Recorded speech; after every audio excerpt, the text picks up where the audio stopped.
Hey, hey, hey. Hey, hey, hey. Y'all come on in. Come on in. Baby, just when I tell you right now, they are unleashing, unloading. Documents are, uh, I don't know if they leaking it on purpose. I don't know what they doing, baby. Well, when I tell you, it is an overload. Hey, our purple flower, believe me, it is an overload. So let's come on in. Come in hitting the like button, baby, because they ain't playing. They are not playing. It's all type of stuff going on. Every Sunday morning, my this message goes to America.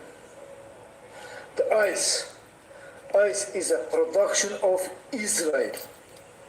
ICE headquartered in Tel Aviv, being led by Israeli Defense Force. The reason they create ICE to come to destabilize America. Destabilize America. It is not a coincidence. Killing Mr. Floyd is not coincidence. This ICE also we got a similar ICE in South Africa called anti-gang unit.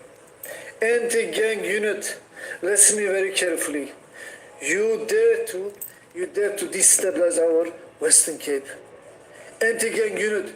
We are talking to you guys. It's a lot going on. When I say it's a lot going on, a lot coming out, a lot of pictures,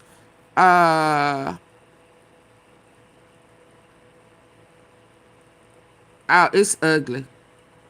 I don't know if Trump gonna be able to handle it. I don't know if he gonna be able to handle it. Ghislaine Maxwell, I don't. Go to Epstein's Island 3 times by him. Friends of his? No, him. Actually, Maxwell, because I knew her father. And did you know? Yeah, of course I knew. Everybody knew. Everybody knew it was bad. And the fact that Bill Gates and these guys, what a lie. Jesus Christ, man up. But yeah, because I was on that list. But I mean, I wouldn't say anybody could have been on that list, but he was connected to a lot of people. And now it's out. It'll be published now. Good. Maybe your girl will get out of prison. Well, it's not my girl, but anyway. The fact that she's in a low security prison now is not an accident. It's not an accident. It sure ain't. 3 times. It sure ain't. No, actually, did you know this man Bondi was acting strangely? Yeah, of course I knew. Everybody knew. Everybody knew it was bad. And the fact that Bill Gates and these guys, what a lie. Jesus Christ, man up. But yeah, because I was on that list. But I mean, I wouldn't say anybody could have been on that list, but he was connected to a lot of people. And now it's out. It'll be published. Good. Oh, this over here is funny. That's what y'all get. But Trump stopped her with a hand. Bondi, terrified, could only shake her head and try to drink water to soothe her nerves, but the odor only made her feel worse. According to people familiar with the situation, Trump was exhausted after the events in Portland and Chicago and hadn't showered in 2 days. Trump tried to mask the odor with perfume, but it didn't seem to work, and the strange smell permeated the meeting room. Amidst the tense atmosphere, Bondi's actions were striking. She repeatedly tapped the table as she spoke, enduring the odor. Trump, in turn, smiled at her, seemingly pleased with his behavior. Caroline, watching all this, felt annoyed. He know what he doing. He know he funky as hell. Do you guys this disturbing video? Do you guys? He know he funky. I just found this video in the Epstein file. Oh wow. I had one, and I just had it sitting here the whole time. Say the next pandemic. Why is the whole smelling like piss and shit? There will be another pandemic. And funk. He didn't bathe for 2 days. But baby, McIntyre. We have. Of course, I had one sitting for a while. As soon as I tried to turn it upside down so that I didn't have to, because it's low on juice, it disappeared. But baby,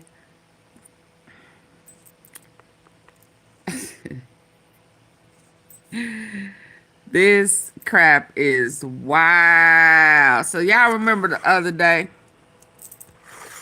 Yeah, y'all remember it's just so much going on.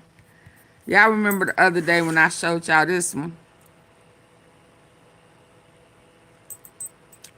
Y'all remember the other day when I showed y'all this one? Well, baby, they have leaked well, it was redacted. And it was redacted like this. But can you see where his hand is? Oh, it's too low. Y'all can't see where his hand is at, can you? God, dog. Y'all can't see where that hand is in the back. It's down in the back of her pants. Look at here.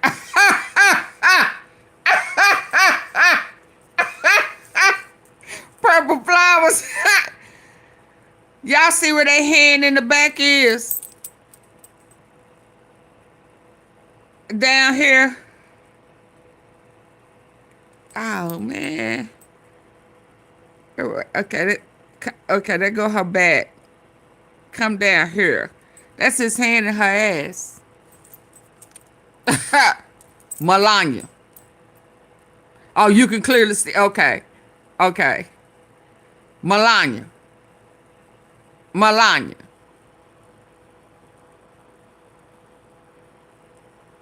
Let's see how this one work out. Oh, dang. It didn't work. That's Melania. With his hands in her butt.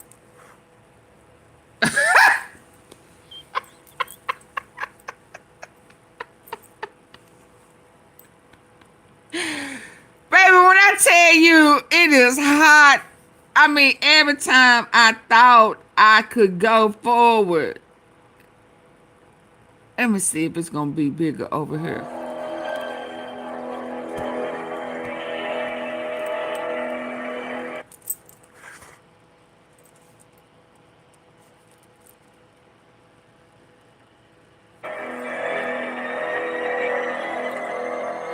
Y'all come in hitting the like button. We done seen all of that one. We done seen that. We done seen that. But we have not seen this one.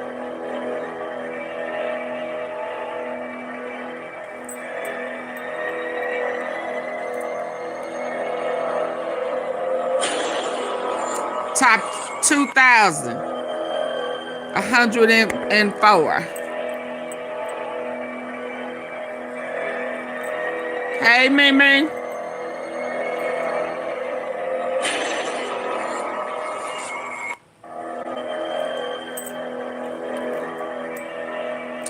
So, because this is it, I wonder, at first I said, is that, who that look like?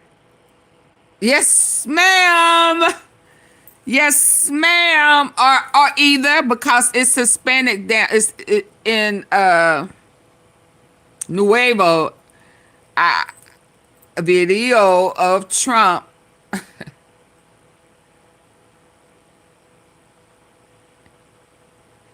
Where you been, Nicki?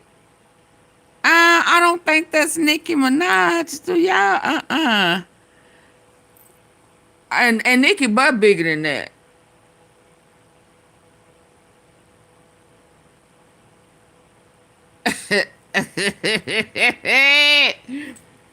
Oh my God. Oh my God.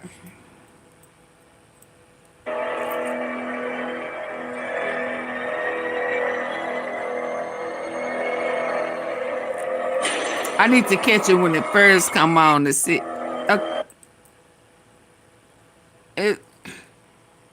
Yeah, that's a sister. At first, it looked like Kenya Moore to me. At first, it looked like Kenya Moore.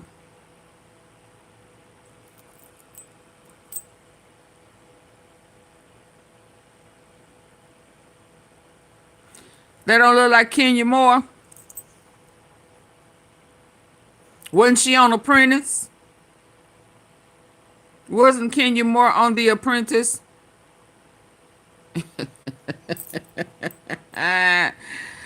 It don't say what year this was,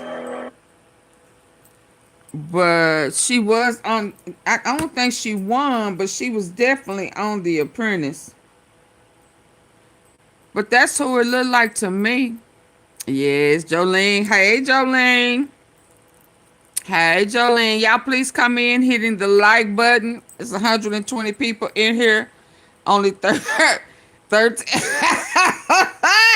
So now y'all see why I was running. I was like, Lord. And then trying to get pictures for a background. I was trying to get y'all to see both of them pictures. One with Epstein hand down Melania, rear end while they was making out. Baby. This shit is hot. Kenya Moore. Let me see. Apprentice. That's who that look like to me. They look like Kenya Moore. I don't know, but we finna see what she used to look like on The Apprentice. Hey, Reflections with Kimberly. Is that Kenya Moore? Look at where his little hands are touching. Oh, well, it's down here, but she's top heavy, so it's going up under her breast. Yes, indeed. Yes, indeed. The tea hot tonight, baby. It's hot. When I'm telling y'all, they are leaking. It is leaking. I done seen, earlier we had Justin Bieber. Oh my God. Oh, I got something better than that. Y'all see who on the thumbnail? Y'all see who on the thumbnail? This shit is getting, it's getting ooh wee. That's why Bondi said if they go after everybody, it would bring down the whole what did she say? The system. Yes, it do like Kenya. And I still think that old girl mama missing is still tied up with Trump trying to get money. The more and more this stuff.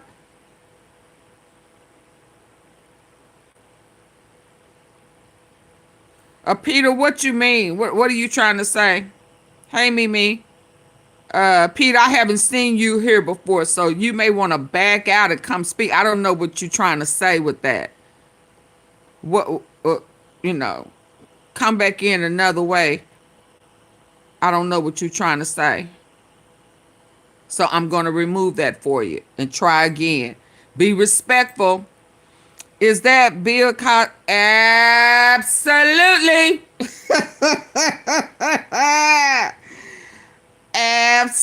Absolutely. Absolutely. Yes, indeed. That was his neighbor, wasn't it?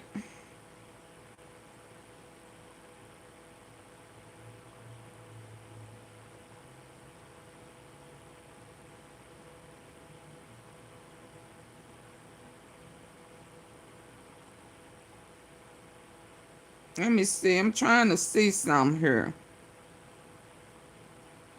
I'm trying to see something here.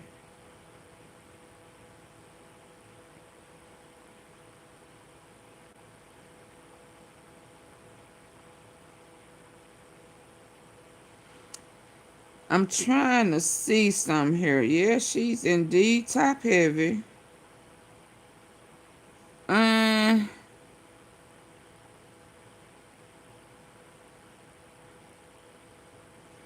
Vivica Fox was on it. That's not Vivica Fox though. That look more like Kenya Moore.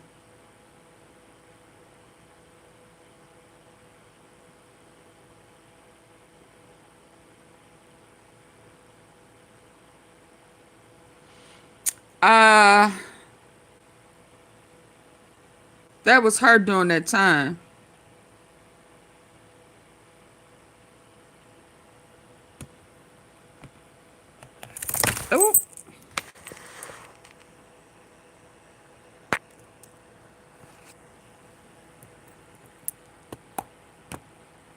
Oh, did I lose it? There you go.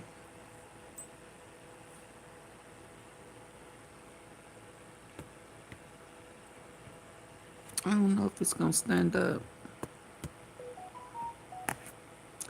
Now they moving.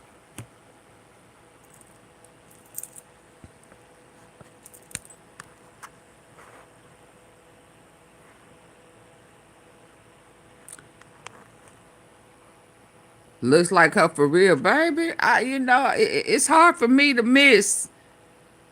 Hey, Purple Groovy.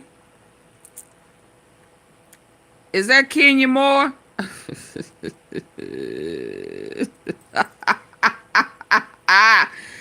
This is what she looked like when she was on The Apprentice.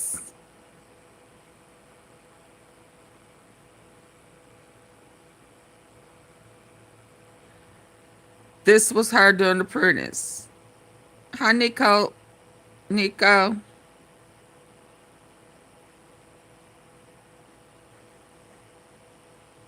Yeah, that's Kenya. It look like Kenya. It don't even look like Naomi. That look like Kenya.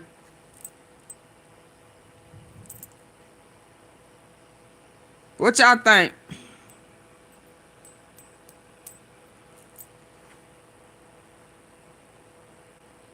And she was indeed flirty with him, if memory serves me correctly.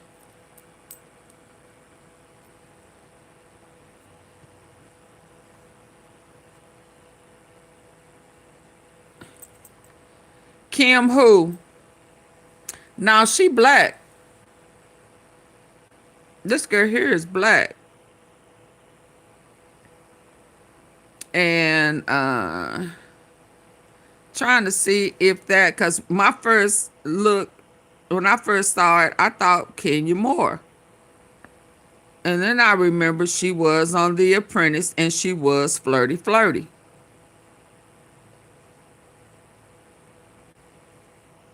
That lady is not white. She is most definitely black.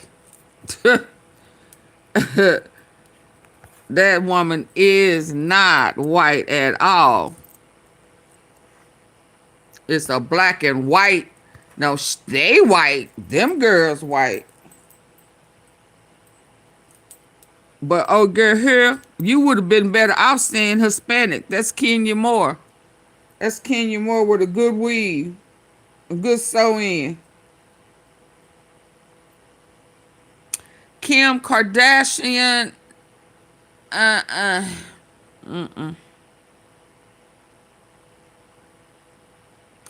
Kim Kardashian has a bigger butt than that. Kenya Moore is top heavy. This girl right here is top heavy. She don't have butt. Kim Kardashian got butt. And I don't think she top heavy. Oh, she black. That's definitely black. They can think what they want to think. Eartha can go on, child. Maybe she don't know Kenya Moore. I don't know. But that's Kenya Moore. That's definitely Kenya Moore. That's definitely Kenya Moore.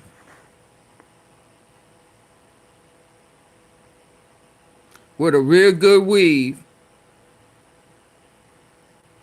That's Kenya Moore, y'all.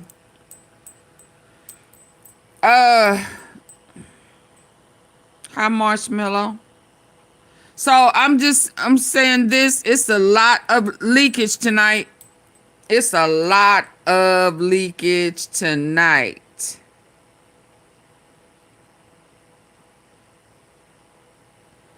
Was she was on The Apprentice. Because all of this stuff is what? When was the... Okay, let's do this. When was Kenya Moore on? So let's see if it was during the time where all of this stuff is coming out. Celebrity Apprentice. 2016, she stated that regardless of who one vote for America has accepted him as president. When was Kenya Moore on The Apprentice?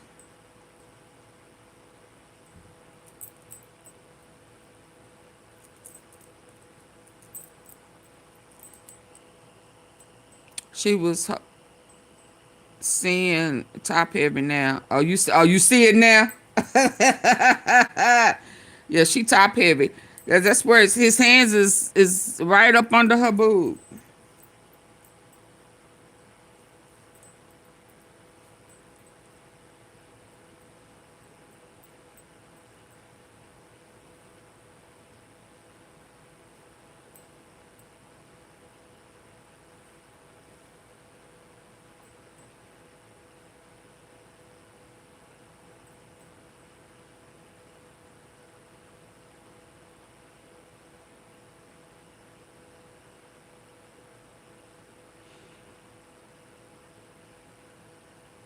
Kenya Moore discusses her.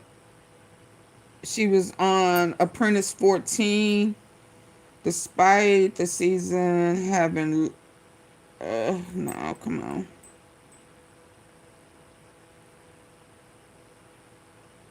2015.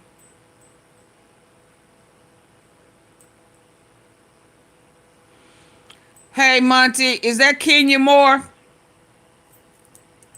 They want to keep us distracted. Yeah, but all of, they are viewing the documents, and we don't know which aired 2015. Hold on.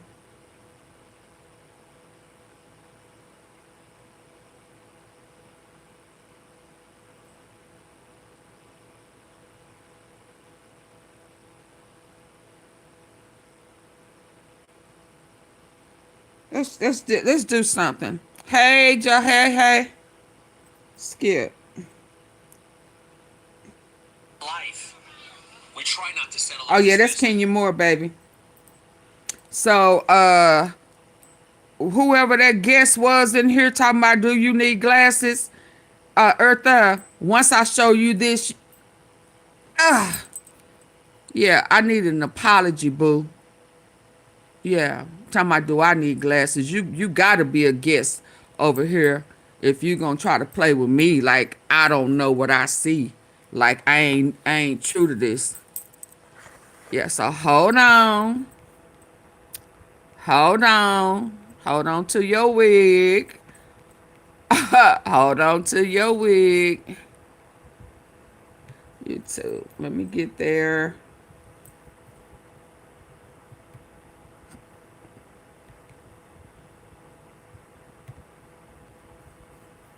Like I don't know my peeps.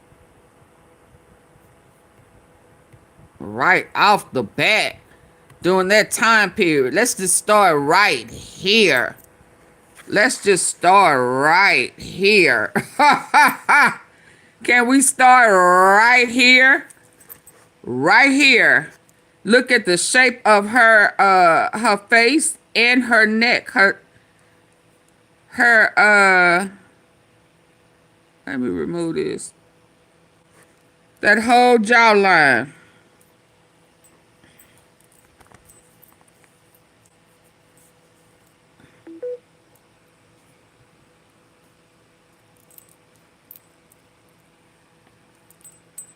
You see that jawline? That's Kenya Moore, baby. That's Kenya Moore.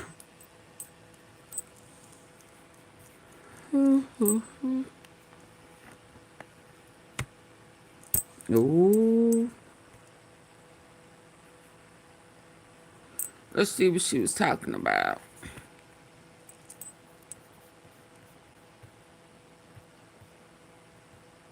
Not to settle our disputes like that. We don't. Life. We try not to settle our disputes like that. We don't get into each other's faces and just. We don't see that a lot. Civilized behavior. That's what normal people do. So right? they're putting you up to it, right? No, they don't put us up.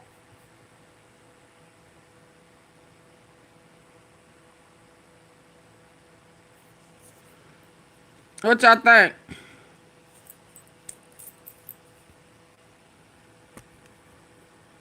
And this is when she was on Apprentice.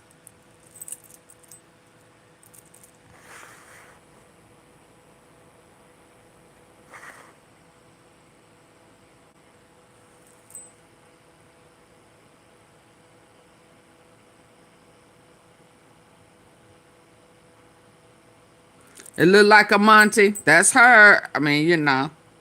So, Eartha, do you wear glasses? Yeah. Yeah. Do you wear glasses? And because you tried to be disrespectful, yeah, I got something for you. Bye-bye. You don't get no tea over here. Yeah. Y'all say bye to Eartha. Bye, Eartha. Yeah, you better watch yourself. You're a guest. Yeah, it's coming out.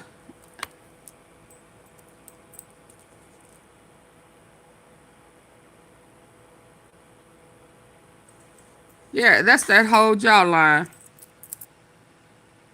So, and she got into it, I think, with Vivica Fox on The Apprentice.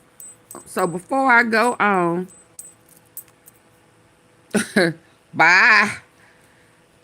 Bye. Somebody wants some attention, child. To it, right? No, they don't put us up to it. I think that during our show, emotions run really high. We're living our lives out for the world to see, and we get a lot of criticism for that. And unfortunately, sometimes things really sting, and you just never know when you're at your breaking point. But I'm not an advocate for violence, and I don't condone it, and I don't think that that's the way that things should be handled. Meanwhile, your show is doing so well. We're #1 on the Bravo network, Okay, across now, the entire network. What advice do you have for the Real Housewives of New York? Because apparently they're teetering on being exterminated at some point. I don't think so. I think all of the franchises are doing well. Oh, the eyebrows, yep. I saw something in the paper today. This could be the last season of New York. I don't think so. I'm not an expert. I'm not a network executive, but Bethany Frankel has joined the cast again. She's coming back, huh? Yes, So she could I'm stir sure up it'll a be little great. trouble, right? I'm not sure, but it'll definitely be more exciting. Yeah. We wish all the franchises Top heavy. Yes. That's Tell us about the that's highlight. Kenya. Was it a highlight of your life, Miss USA 19? When was that? 93. And she's a I just pageant babe. celebrated the anniversary of that 22 years ago, just the other And day. and she's a pageant babe. Yeah, that's Kenya. Wow, we have solved another one. That's Kenya.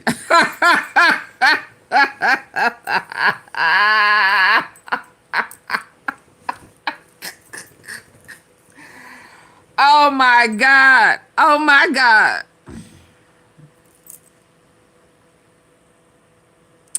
Oh my God. Kenya. Oh, how embarrassing. And they said he smelled like he was stinky back then. That's her. She wanted a rich baby daddy. I wondered if she know he was a pedo. Look, that's her. And I do apologize. That's Kenya's hair. I think she may get some little individual pieces in to make it fuller, but that's her hair. 90% of that is hers. Yeah, that's her. Okay, let me move on. Let me move on, cause baby, if y'all, I'm telling you, since he is protecting the people, or was attempting to protect them, they started leaking folk out, child. And Uncle Bill down there, we see Kenya. We got, y'all remember, let me see if y'all remember this cat. If y'all remember this cat. Oh, please tell me I got it. Yes, on this one.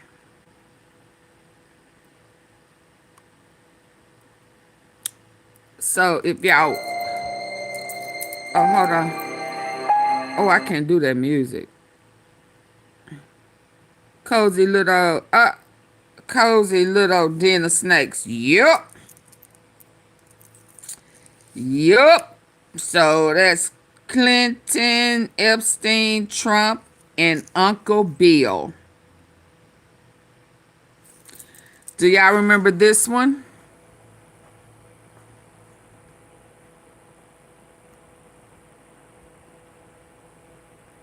Epstein, Clinton, Trump, and who is this?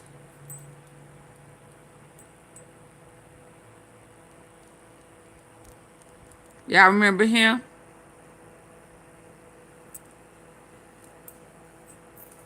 Y'all remember him? Anybody remember him?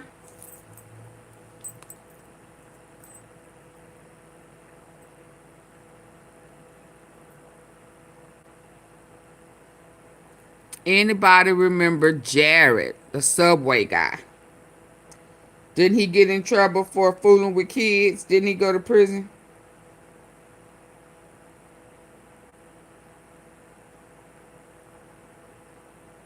Jared, the subway guy.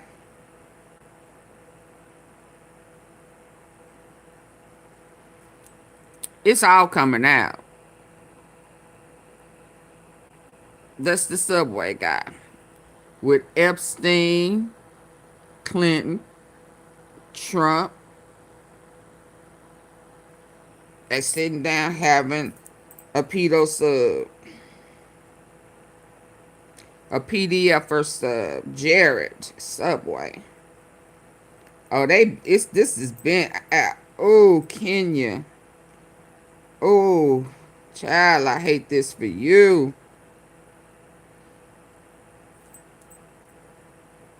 Wasn't he the owner? Jared, J.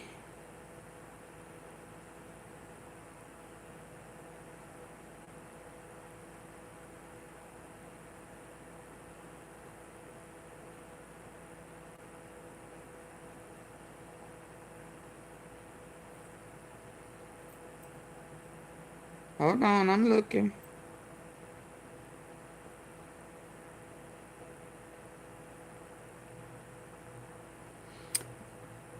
Back in 2015. So around that time period, Jared Fogle was sentenced to 50. I wonder, was he pardoned?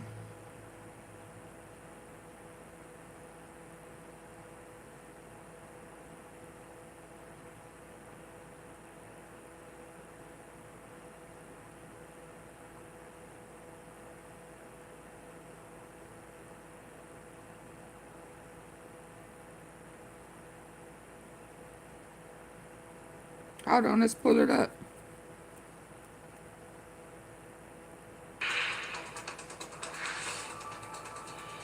And now to a story that Eyewitness News broke this morning. Federal agents raided the Zionsville home of Subway restaurant spokesman Jared Fogle.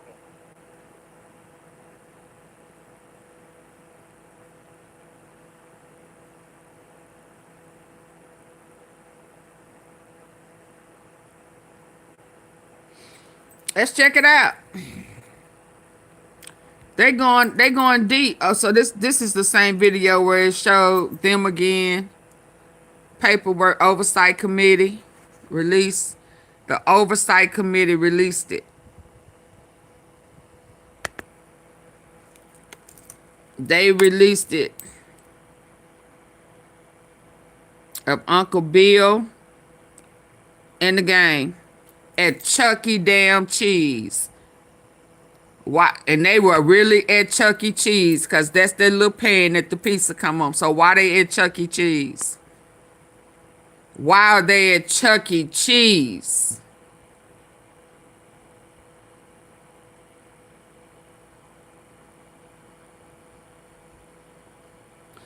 Yeah, it's gonna be bad.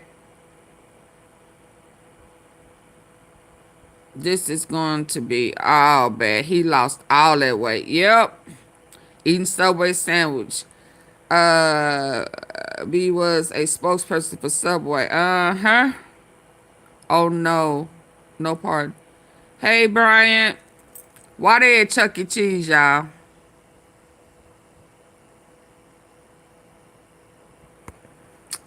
Dang it. I sure hate that. Ugh. Hold on. I'm telling you, they are releasing videos, pictures. They releasing all type of stuff. It is just mad. And then they done add oh boy hand down her butt cheeks and stuff. Oh, it's just getting ugly. Not only was he kissing on her, but he was going down the back of her pants and kissing on her. But I think they said 15. Well, hold on, I'm finna bring it up. I thought they said 15 years. Cause they all cool. They all in one, and this was during the time of hold on, let me go back. His arrest and a trial and stuff, from Subway star to child predator. How long is this one? Hold on, let's see. And now to a story that Eyewitness News broke this morning. Federal agents raided the Zionsville home of Subway restaurant spokesman Jared Fogle as part of a child pornography investigation. Now, Channel 13 was the only news organization there early this morning when federal and local authorities served that warrant, and they began bringing out computers and even other items from Jared's home. And tonight we have live team coverage of the investigation, beginning with our crime reporter Steve Jefferson, who has been there since the raid began. Steve? Yeah, John and Andrea, federal agents just pulled out of the driveway here at Jared's home in Zionsville, wrapping up 11 hours here at his house, bringing out evidence. Jared left a few hours ago, but sources tell me he still remains the target of their investigation centered around child pornography. A federal agent escorted Jared Fogle out of his own house, filled with investigators looking for evidence. The famed Subway sandwich spokesperson is the target of their child pornography investigation. Officers from the Indiana Internet Crimes Against Children Task Force hit Jared's home 6:30 Tuesday morning with a search warrant. Agents carried out electronics like laptops along with DVDs to their mobile forensic units parked in Jared's driveway. His wife and 2 children left home shortly after the raid started. The search at Jared's home included bringing in this tactical detection K9, capable of snipping out hidden micro SD cards used to store video and photographs. The federal raid follows the arrest about 2 months ago of Russell Taylor, the former executive director of Jared's foundation.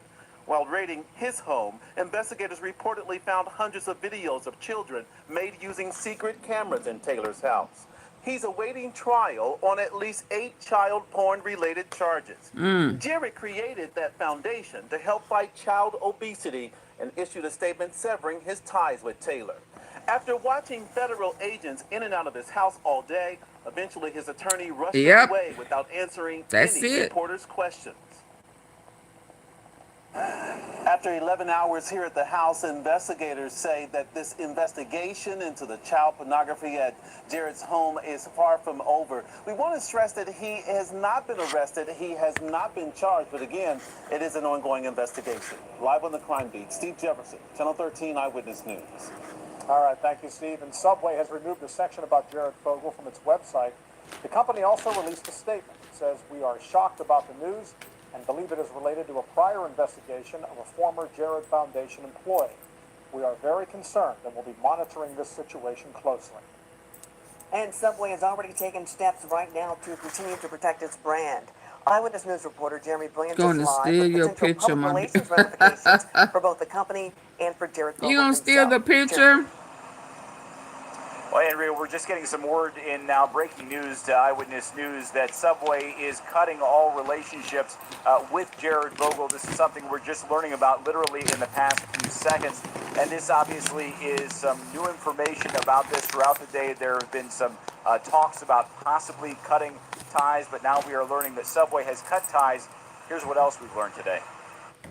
The images themselves are damaging. Federal agents removing computers and other materials from Jared Fogle's Zionsville home.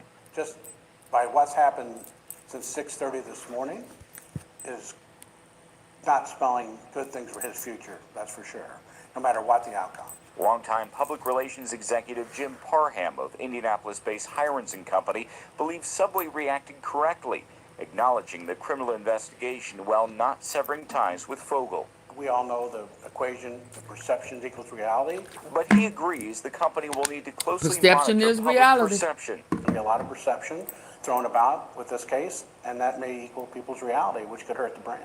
Not that a brand can't be rebuilt. Star quarterback Michael Vick went to prison in connection with animal cruelty charges for operating a dogfighting ring. He paid society's debt, if you will, and he came out, and by all intents and purposes, he appears to be doing well. And cooking and home decorating icon Martha Stewart was sentenced to 5 months in federal prison for insider stock trading. Well, I think in her case, she came back from a relatively minor problem when you have a multi-billion-dollar brand, and she's done well.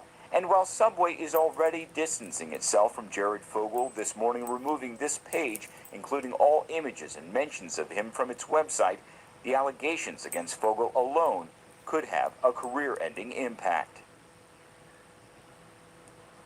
And that's because unlike Michael Vick and Martha Stewart, who have desirable skills people are willing to pay money for, in the case of Jared Fogle, he has only ever stood for Subway.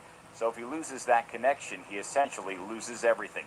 And John, we're also learning some new news from what we told you earlier about Subway possibly severing ties with Jared Fogle. They say instead they are suspending ties with Jared Fogle. John, back to you.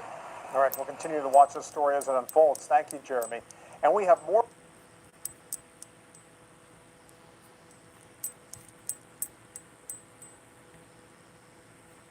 Some of life's biggest moments happen by pure chance.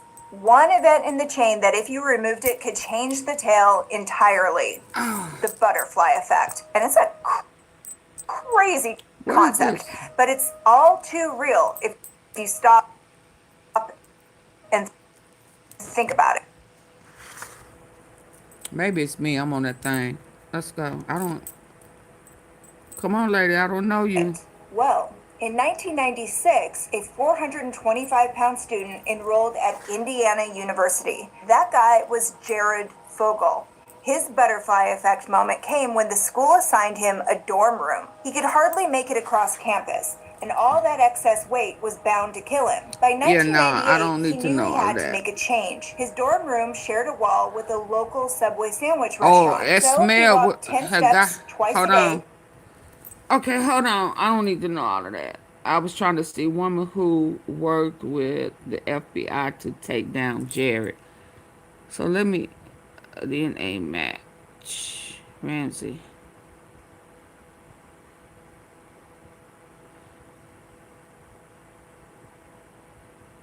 Hold on. Cause I'm One blow. she in here Powerful too. enough to fracture the skull. And strangulation. Slow. Deliberate. No knife. No blood. One blow. Powerful enough to fracture the skull. And strangulation. Slow. Deliberate. No knife. No blood. Hold on. So before I go there, when I say it's a lot that's coming out, a lot is coming out. So before I play that and move on to Candace, baby, let me play this one and see what she came up with. DOG Smoke. Hold on.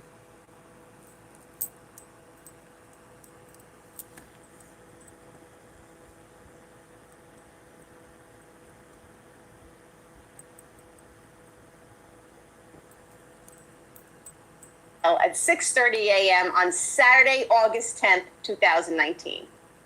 Then please explain to me what... Oh, that's about his death. I'm not ready for that. Hold on.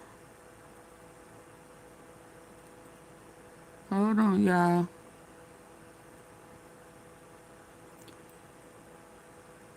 A girl found her missing son in one of them display cases. That one. Let's go here. Nobody can convince Y'all see these babies? me that these two crimes are not related. Why was John Bonet's photos found? Nobody can convince. Do they favor? Do they favor?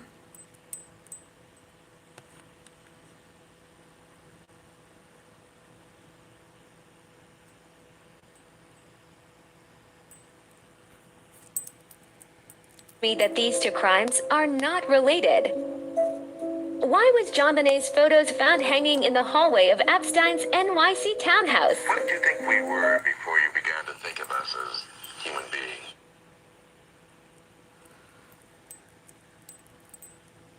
Hold on.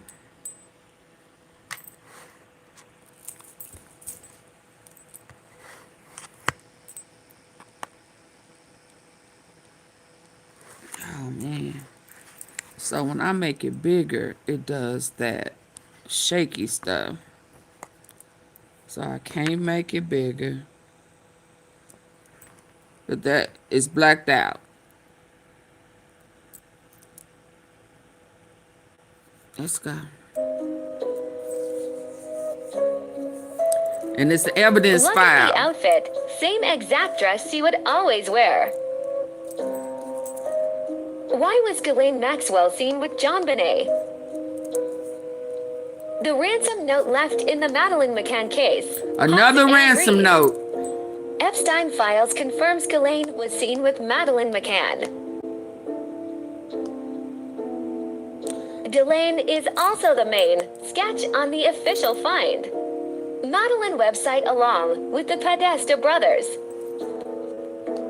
Nobody can convince me that these two crimes are not related. Why was John Bonet's photos found hanging in the hallway of Epstein's NYC townhouse? She was a talent scout for Disney. You see that blue Look and at white? the outfit. Same exact dress she would always wear. Why was Ghislaine Maxwell seen with John Bonet? The ransom note left in the Madeleine McCann case. Pause and read. Epstein files confirms Ghislaine was seen with Madeleine McCann. The little girl. Delane is also the main sketch on the official find. Madeleine website along with the Podesta brothers. Nobody can convince me that these two crimes are not related. Okay, let's pause there. Why was John... So let's listen over here.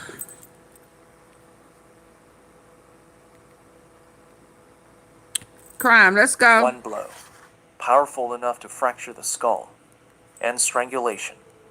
Slow, deliberate. No knife, no blood flooding the floor, no signs of forced entry. No, this was not an attack by a serial killer from another state, and not a story everyone knew about and chose to ignore for years. This was a 6-year-old girl, in her own home. On Christmas night, she was found in the basement. 6 years old. Where she was never supposed to be. And the person who did this, I wonder did they has adopt never been her. identified. Let's break it down. The 26th of December, 1996, Boulder, Colorado, 5:52. Y'all, with this Nancy Guthrie, when was the last time we've heard somebody was kidnapped out of their home and they had a ransom note? I'm telling you, that sounds so much like extortion, or blackmail.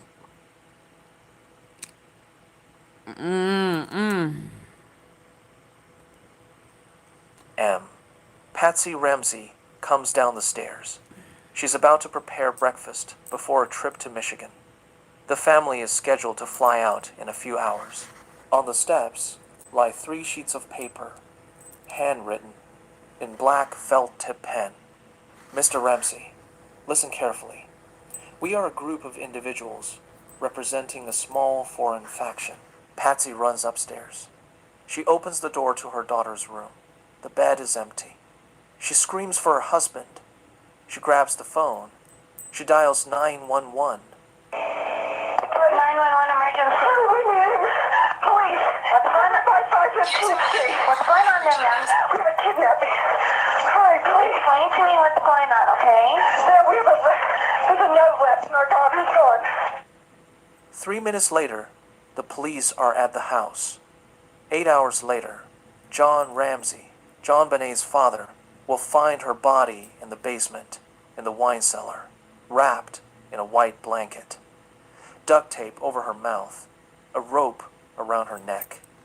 And from that moment, the strangest investigation in the history of American It's forensics suspect begins. with Let's the talk about that 84-year-old woman. Yep. because it is the key to everything. 2.5 pages written on paper. 2.5 pages. 2.5 pages. You will withdraw 118,000. This. Yo, what? 100. Yo, what?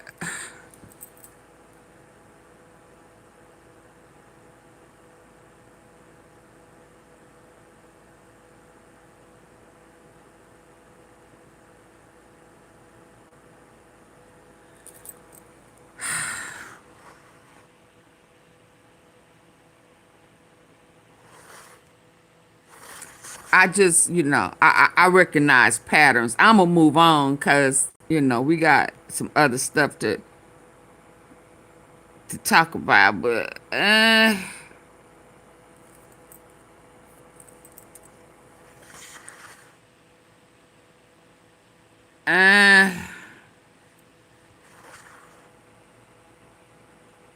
knew she was going to be in the Epstein files.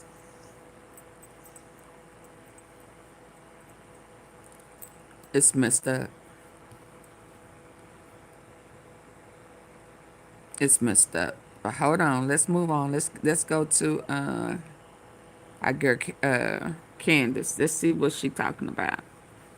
It's a lot. When I say a lot, a million references of Donald Trump. He is referenced a million times. How do we process that?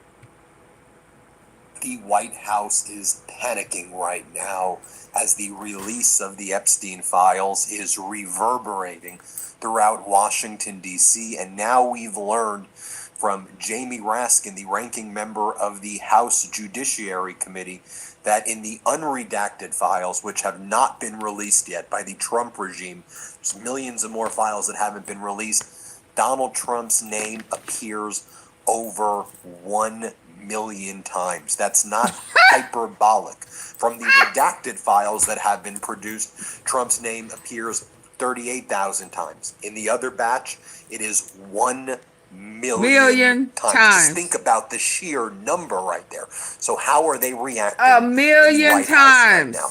Well, there was a press conference that was held moments ago. Donald Where all Trump's them people chief that was talking about propagandist, he's not being Caroline accused. Levitt, does what propagandists do. They're going to propaganda.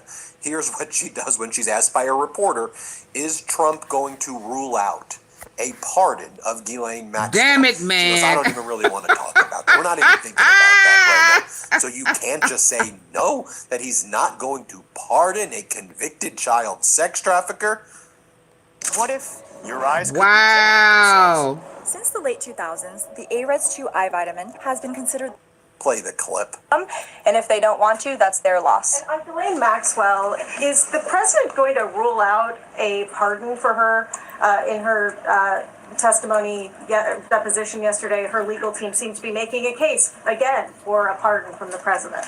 Again, this is not something I've discussed with the president recently because, frankly, it's not a priority. He's focused on many of the issues that the American people are dealing with and providing solutions to those issues.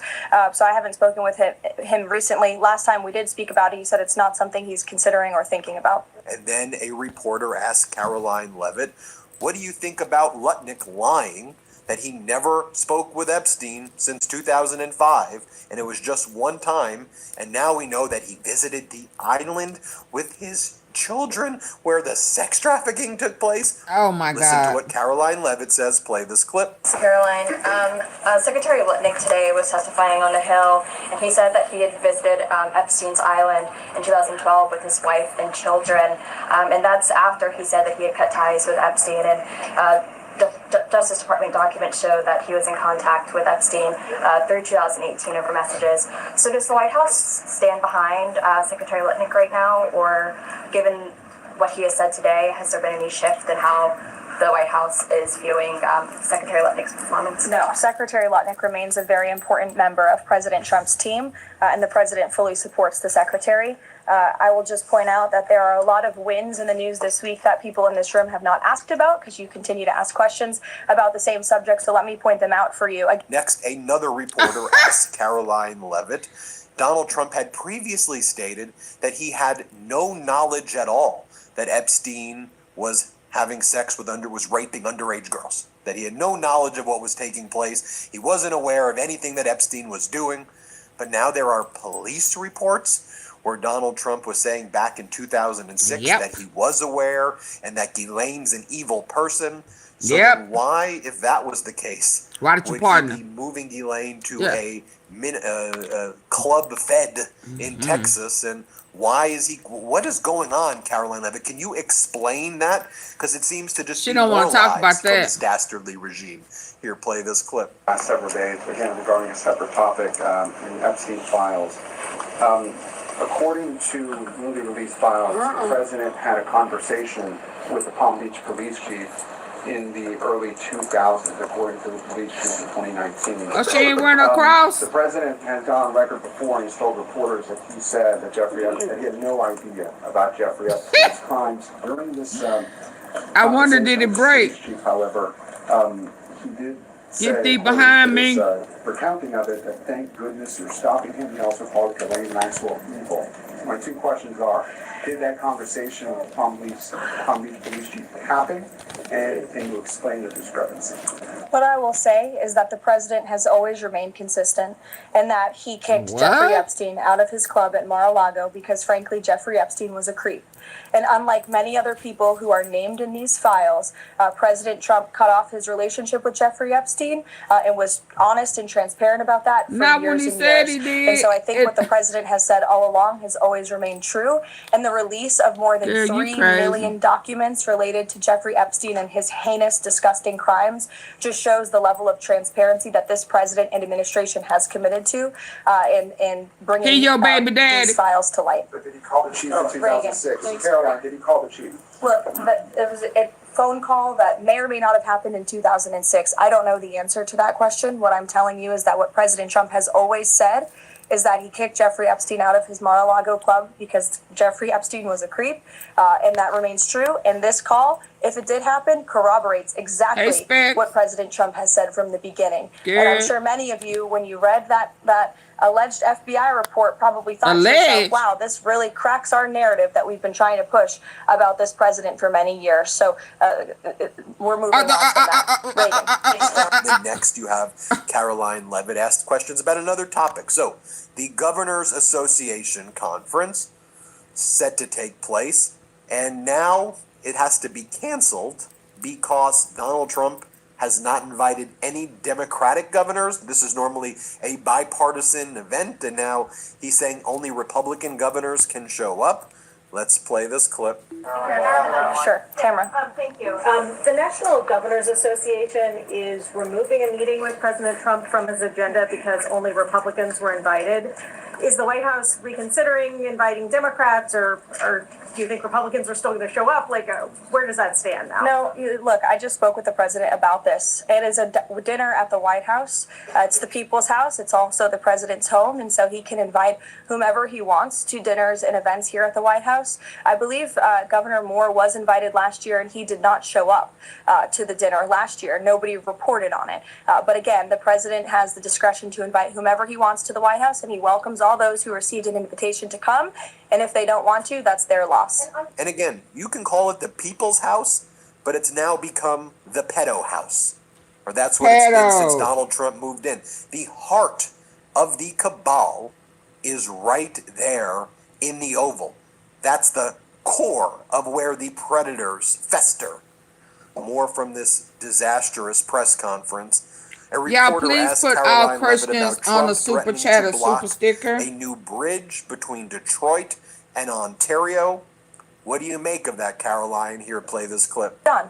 Thanks a lot, Caroline. Yesterday, the president on social media threatened to block the new Gordie Howe Bridge, which would connect Detroit to Canada. This is a bridge that was fully paid for by Canada. It used American labor to construct it.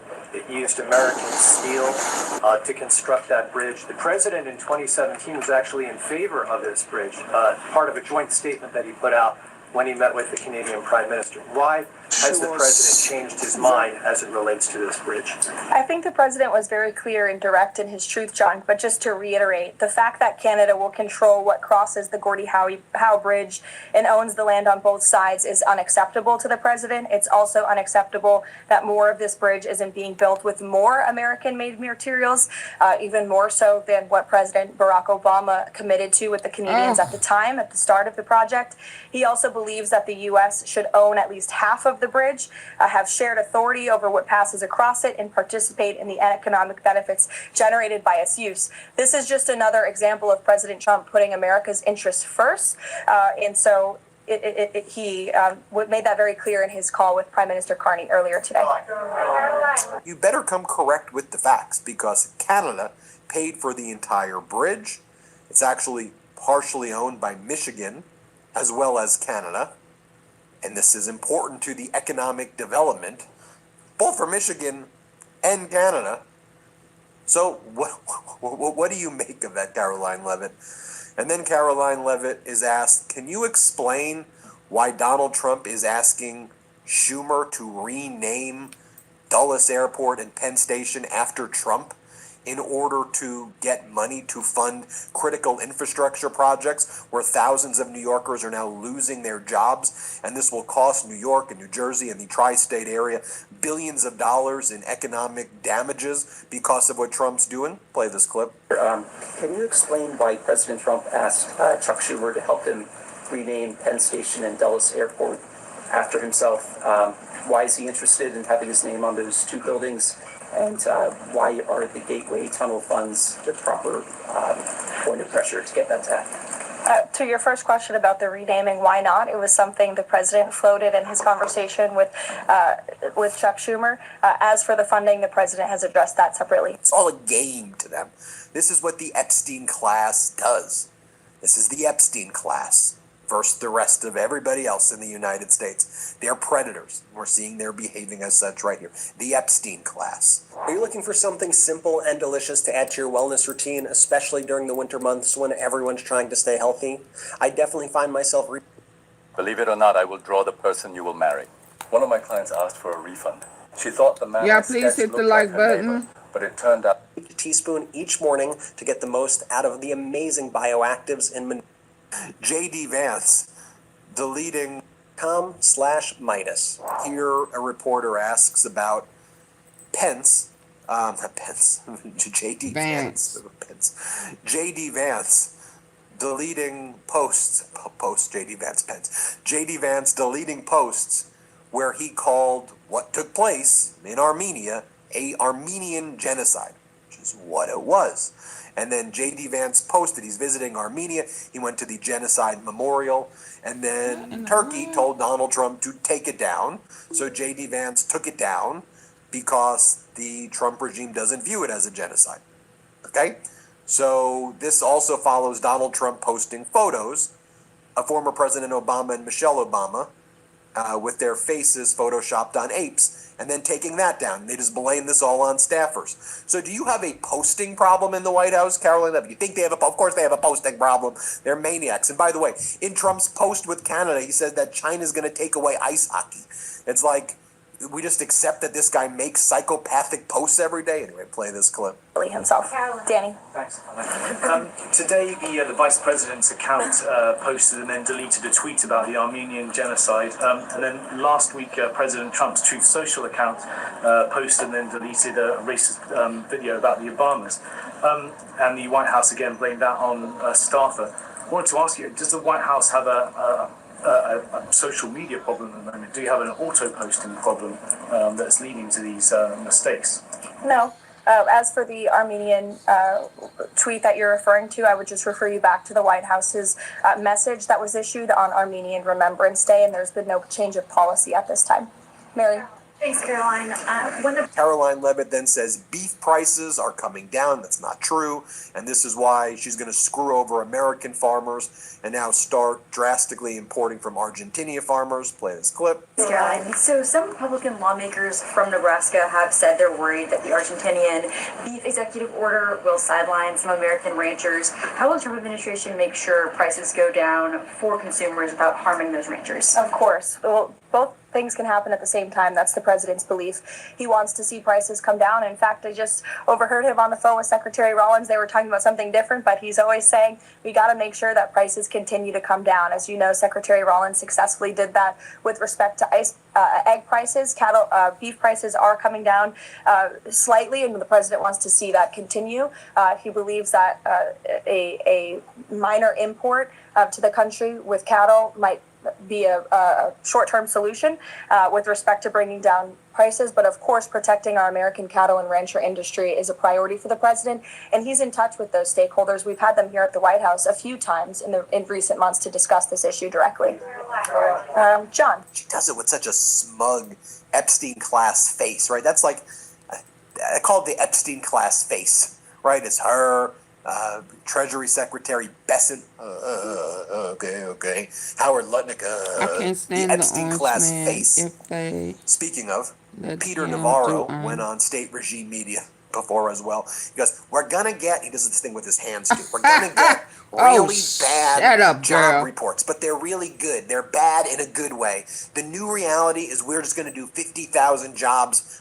That's what we're doing. That's the new reality because of immigrants. What the hell are you talking about? Here, play this clip. One thing I want to note, the jobs report's going to come out tomorrow. Yeah. We have to revise our expectations down significantly for what a monthly job number should look like. When we were letting in 2 million illegal aliens, they're coming in, we had to produce 200,000 jobs a month for steady state. And by the way, all of the jobs that we were creating in Biden years were going to illegals. Americans were going to the unemployment lines. That's totally reversed. And now 50,000 a month is going to be more like what we need. So Wall Street, when this stuff comes out, they can't rain on that parade. They have to adjust for the fact that we're deporting millions of illegals. That's a good. And then you have MAGA Mike Johnson running away when he's asked about Howard Lutnick, now admitting that he went on Epstein's island with his little children after knowing Epstein was a grotesque sex trafficker. And MAGA Mike's like, it's okay, man. That's just what we do. That's what we do here now in the Republican Party. Pro-sex trafficking. Wow. That's your agenda. Okay, they're a bunch of sickos. Here, play this clip. Mr. Speaker, Howard Lutnick had said that he had cut off ties with Jeffrey Epstein in 2005, and the documents that came out contradict that. Democrats and Thomas Massey say he should resign. Do you think that Howard Lutnick should resign? Of course not. It's absurd. Howard Lutnick is a great Commerce Secretary. He's done an extraordinary job for the country, and Thomas Massey should stop. Do you have any concerns about Lutnick's ties with? I don't know anything about that. I know Howard as an individual, and I trust his word on it. I mean, I don't know of the timing and all that.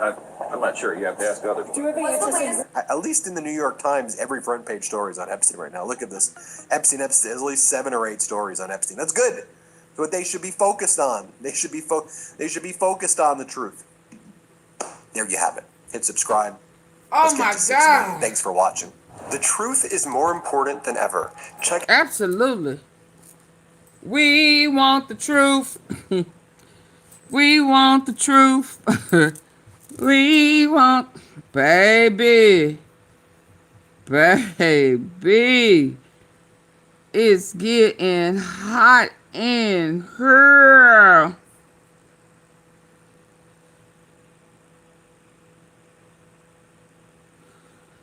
It's getting hot in here. What time is it? Oh, okay, we rolling. Please hit the like button for the hot, hot tea. Please hit the like button for the hot, hot tea.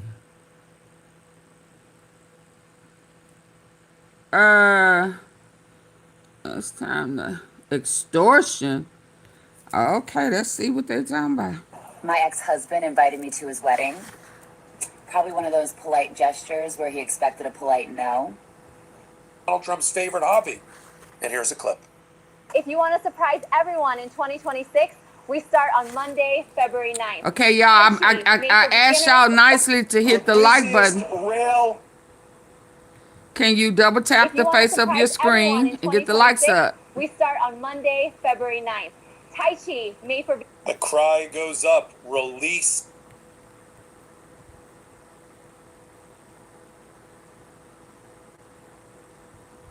I'll wait.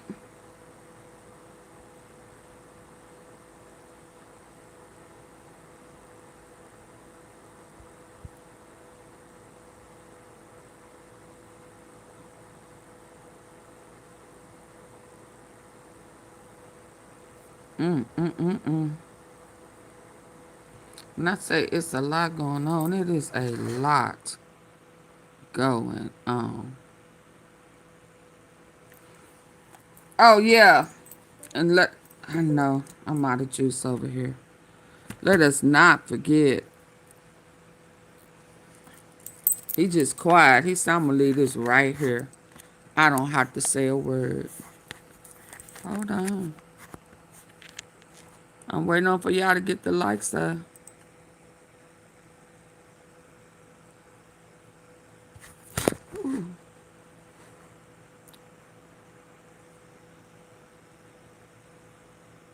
He said, don't forget. Elaine Maxwell's sister owns Amber Alert. Think about it.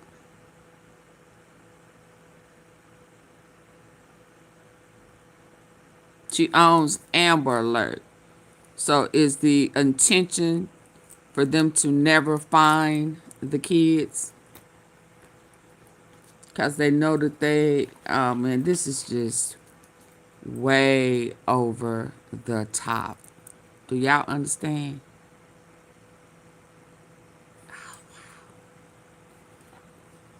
Hit the three dots at the top right.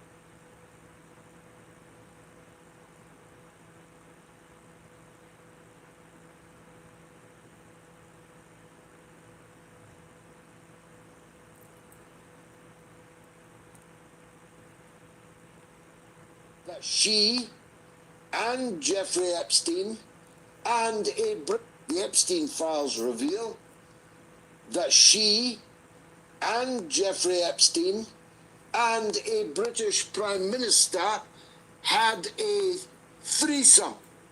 Who? Now, the more Epstein files reveal that she and Jeffrey Epstein and a British Prime Minister had a threesome. They ran, okay. Now, the more tender of my audience will not know what a threesome is. Well, it basically means that a British Prime Minister and Jeffrey Epstein made a kind of sexual sandwich of Ghislaine Maxwell. I know it is difficult to contemplate, especially when you begin speculating who that Prime Minister might, indeed must have been. There are some who think it was Liz Truss. I don't myself. There are some who think it was little Rishi Sunak, but I'm not sure he could have pulled that off, if you get my drift. Who? There are some who think it was Liz Truss. I don't, myself. There are some who think it was little Rishi Sunak, but I'm not sure he could have pulled that off, if you get my drift. There are some who believe that it was Theresa May, but I don't believe Theresa May would ever do such a thing. There are some who believe it was Gordon Brown, but I know it wasn't Gordon Brown. Some think it was Tony Blair. After all, of my audience will not know what a threesome is. Well, the Epstein files reveal that she and Jeffrey Epstein and a British Prime Minister had a threesome. Now, the more tender of my audience will not know what a threesome is. Well, it basically means that a British Prime Minister and Jeffrey Epstein made a kind of sexual sandwich of Ghislaine Maxwell. I know it is difficult to contemplate, especially when you begin speculating who that Prime Minister might, indeed must have been. There are some who think it was Liz Truss. I don't, myself. There are some who think it was little Rishi Sunak, but I'm not sure he could have pulled that off, if you get my drift. He too little. There are some who believe that it was Theresa May, but I don't believe Theresa May would ever do such a thing. There are some who believe it was Gordon Brown, but I know it wasn't Gordon Brown. Some think it was Tony Blair. After all, he was banging Rupert Murdoch's wife, the Chinese one, in Murdoch's ranch, when Murdoch was doing everything he could have more to sustain Tony Blair's political career. But I think I know which Prime Minister it was. That should have been the poll for tonight. Which Prime Minister did a threesome with Ghislaine Maxwell and Jeffrey Epstein? And by the way, where did they do it? Was it in Downing Street? Or in Buckingham Palace? Or Balmoral? I am certain that this threesome, this gruesome threesome, was completed by none other He than should have left a Boris lot of people Johnson. alone. He went too far. Hey, why would you buy your health and wellness products He went from too a far, company that y'all. doesn't specialize in health and wellness? Seems silly. Any When you buy and from everybody iHerb, could your be products are leaking this sourced stuff out directly on from him. manufacturers. And Okay, hold on.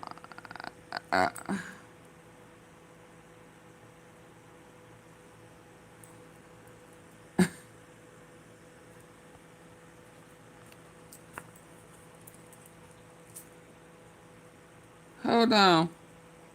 Y'all get the likes up. Let's go. The funds now. We still got a battle going on, about $16 billion worth of funds for a generational tunnel project that impacts 20% of the United States economy. It's being held hostage by Donald Trump because, wait for it, he wants his name on Penn Station, New York, and on Dulles International Airport. That's what he told Chuck Schumer. So until he gets his way, he blocked for the last 4 months, $16 billion being used for the Gateway project, building a new tunnel, the North River Tunnel, replacing an over 100-year-old tunnel that's used for freight and trains between New York and New Jersey under the Hudson that was substantially damaged in 2012 and not repaired during Hurricane Sandy. We got an order by Judge Vargas, the district court judge, which said put the money back, release the funds. Then we had the Trump administration run to try to destroy labor unions, try to destroy this project, run back to the judge, run back to the Second Circuit Court of Appeals, and to try to get a stay. And now there's a fight going on between New York and New Jersey, led by Letitia James and Governor Mikey Sherrill of New Jersey, and Donald Trump's Department of Justice and administration over the funding as labor unions and as the economy hangs in the balance. I'm Michael Popak. You're on the Midas Touch Network in Legal AF. About 3 days ago, Judge Vargas, a Biden appointee, issued her ruling on a motion for temporary restraining order. And what she found is that the states of New York and New Jersey were right, that they will be irreparably harmed by having the $16 billion in funding for this tunnel replacement that's been going on since. Since when? Hold on. Come on. Chris Christie was a governor of New Jersey. To have that blocked would create suffering, irreparable harm, inadequate remedy of law, and she blocked it. Then, instead of releasing the funds with the new reporting that what Trump's trying to do is to try to get his name on everything, you know, this massive graffiti of the Trump name on all sorts of buildings and structures in return for releasing the money. Instead, his Department of Justice ran to Judge Vargas, asked for an extension of time. She said, all right, here's what we're going to do. I find irreparable harm, but I'm going to give you till the 12th of February I'm not going to give you the stay. I'm going to give you till the 12th of February to go run to the Second Circuit Court of Appeals in Manhattan and see if they'll do it for you. Well, the Trump administration ran to the Second Circuit Court of Appeals. And as of this recording, the Second Circuit has not agreed to block the funding until the total appeal is resolved. Now, what are we talking about here in this project? This is not just this idle project somewhere.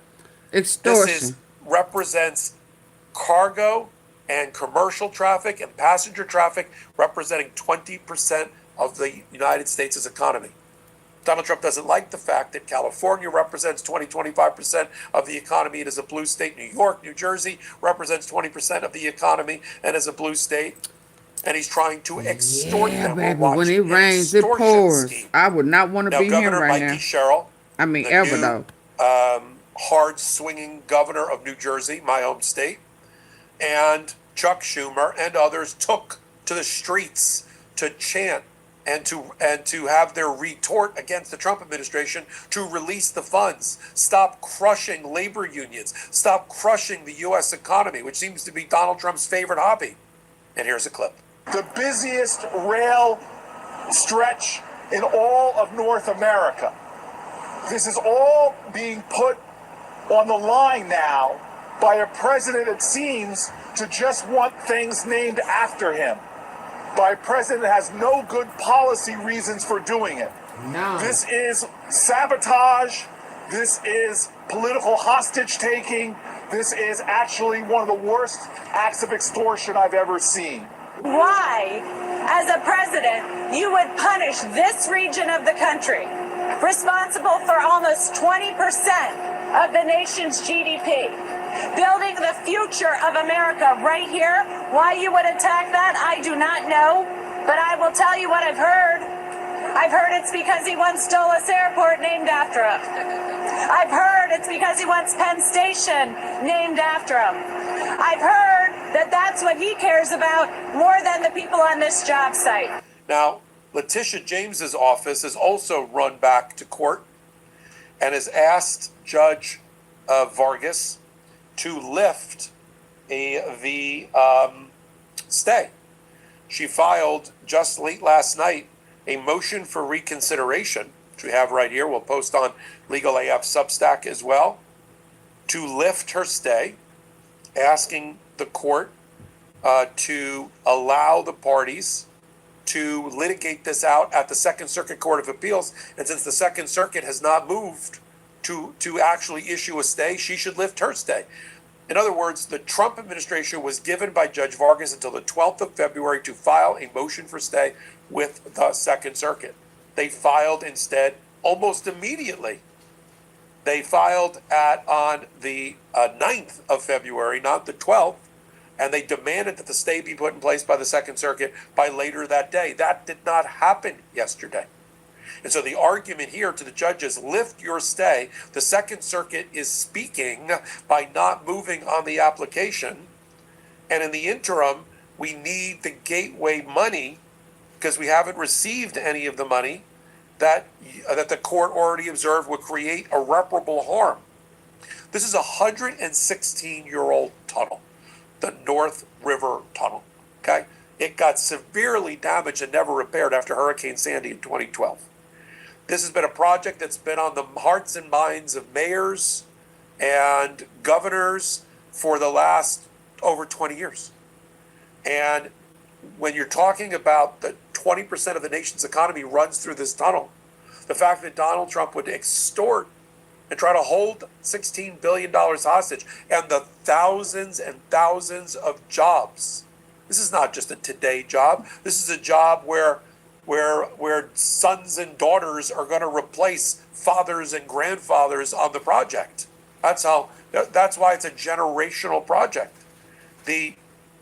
Run by the Gateway Commission. Over 1,000 people were just laid off yesterday because New York and New Jersey ran out of their line of credit they've been tapping to cover the expenses while they get the money out of the Trump administration. And rather than support America, get America working again, get labor union jobs, and get this tunnel project, which impacts 20% of the economy, back on track. An IQ of 85 to 115 is considered average in the US, and IQ of 115 to 145 is considered high, and an IQ 145 is considered genius. Are you curious to know where you stack up? You can take this 2-minute IQ test. That will give you detailed results on your IQ score and cognitive skills.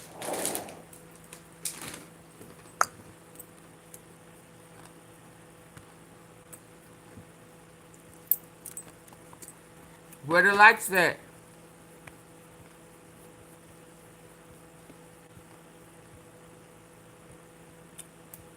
What does the Trump administration do? Continuing to crush the hopes and dreams of the American people and the U.S. economy.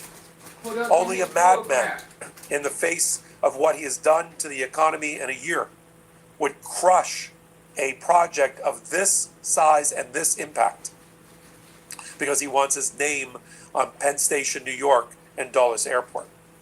So we're going to need to keep a close eye on what the Second Circuit Court of Appeals sitting in Manhattan, I've argued there before, what they do next, because the ball is now in their court. Judge Vargas, I think, based on this new letter request by Letitia James, the New York Attorney General, will likely lift her administrative stay in the next 24 hours. The Second Circuit has the briefing in front of them as to whether they're going to keep a block on the funds for the next year while the appeal takes place or not. And there they have to look under the hood and see if the party who's asking for the stay is likely to win or not under the arguments that have been raised about the cutoff of the money, that it's arbitrary and capricious, that it violates the Administrative Procedures Act, that it violates separation of powers, different arguments being raised in the complaint. And if they find that it's unlikely that the Trump administration is going to prevail on the appeal, taking a look at it now, they're going to not stay the injunction, which requires that the $16 billion be funded. And then the Supreme Court, the last stop for the Trump administration is the Supreme Court. So we'll follow it all right here, this fast-moving story on the Midas Touch Network and Legal AF. Thanks for being such a fervent supporter of what we do. Come over to Legal AF, the YouTube channel, and hit the subscribe button for us there. And help us on Legal AF Substack, where we've got a... Look at here, look at here, look at here. What are they saying here? Hey, Mrs. Tom. Who else? I don't know. Where is the...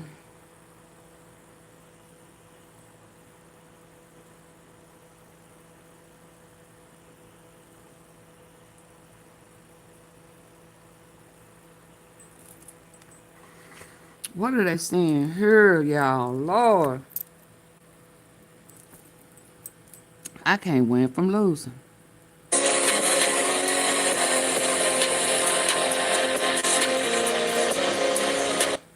Yeah, I can't do that music.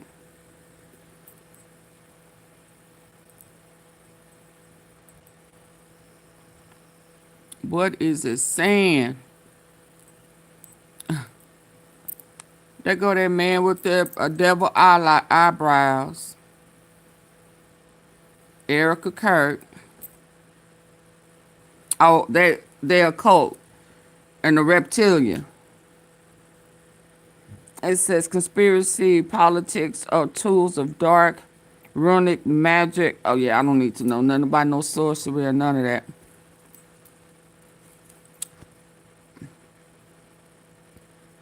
How sex magic works. Oh, who got a spell on who? Is that her reptilian? Mmm. See, this is what happened when you play with the devil, baby. They better stop playing with the devil. You're gonna come out looking like a alligator, snake, oh Lord. Charlie Kirk was the conspiracy politics are tools of dark runic magic sorcerized through the spelling. Oh Lord, what's up with his mouth? Is that how he look when he that security guard looked like him, but what's going on with his teeth? Is that how his mouth was? How, William? Oh, you want me to get a life? You want me to get a life?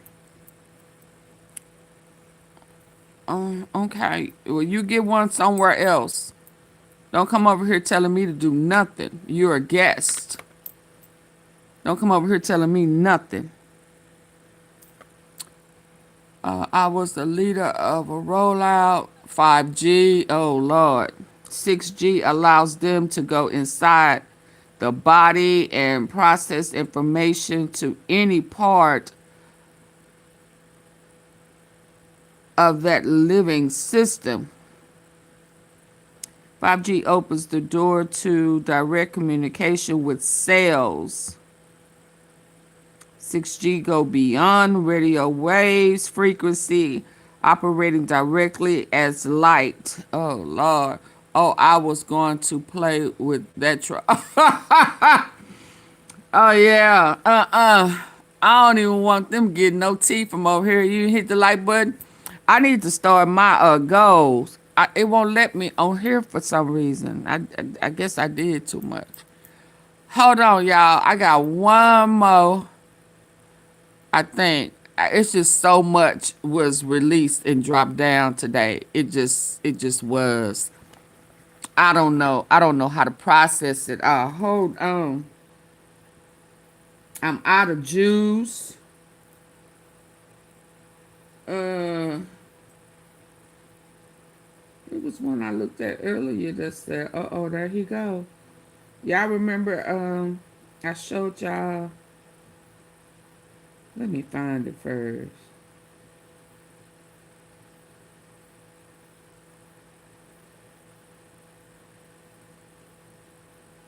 They showed bringing up John Bonet. Oh, I went too far up. Hold on. Where my lights at? Okay. Let me start with Candace while I'm looking for this other one. A lot going on today. Yeah.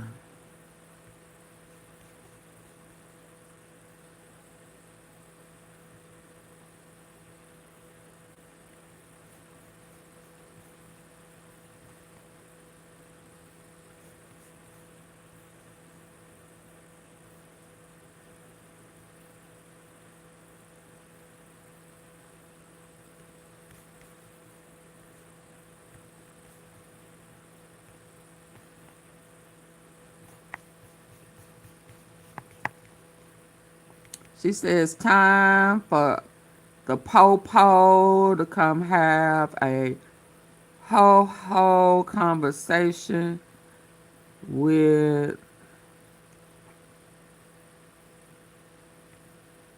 dang, I need to tap into that Bitcoin.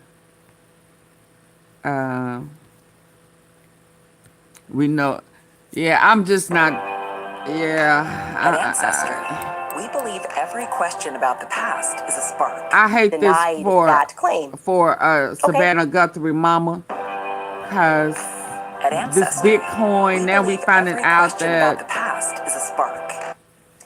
Epstein created it. You know, who asked for a ransom in Bitcoins? Who does that?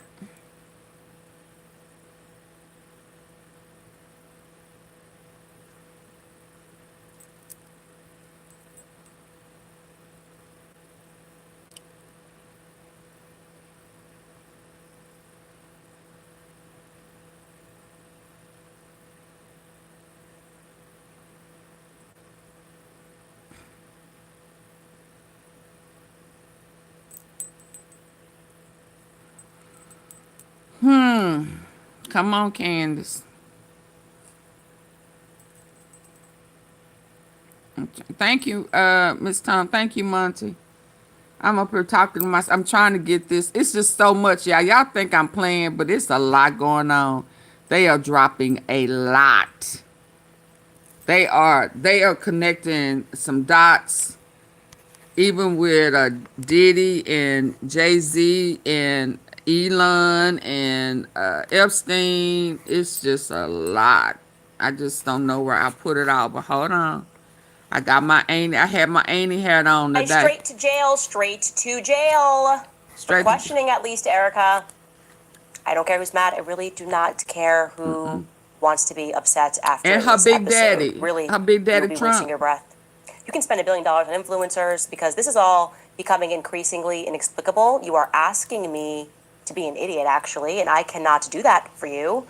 Someone once commented beneath this show that if the situations were reversed and there were this many verifiable lies that Charlie told regarding the murder, assassination of his wife, Charlie would be in prison awaiting trial. And I actually agree with that assessment. We are way beyond coincidence. This is now a full-blown conspiracy. So welcome back to Candace.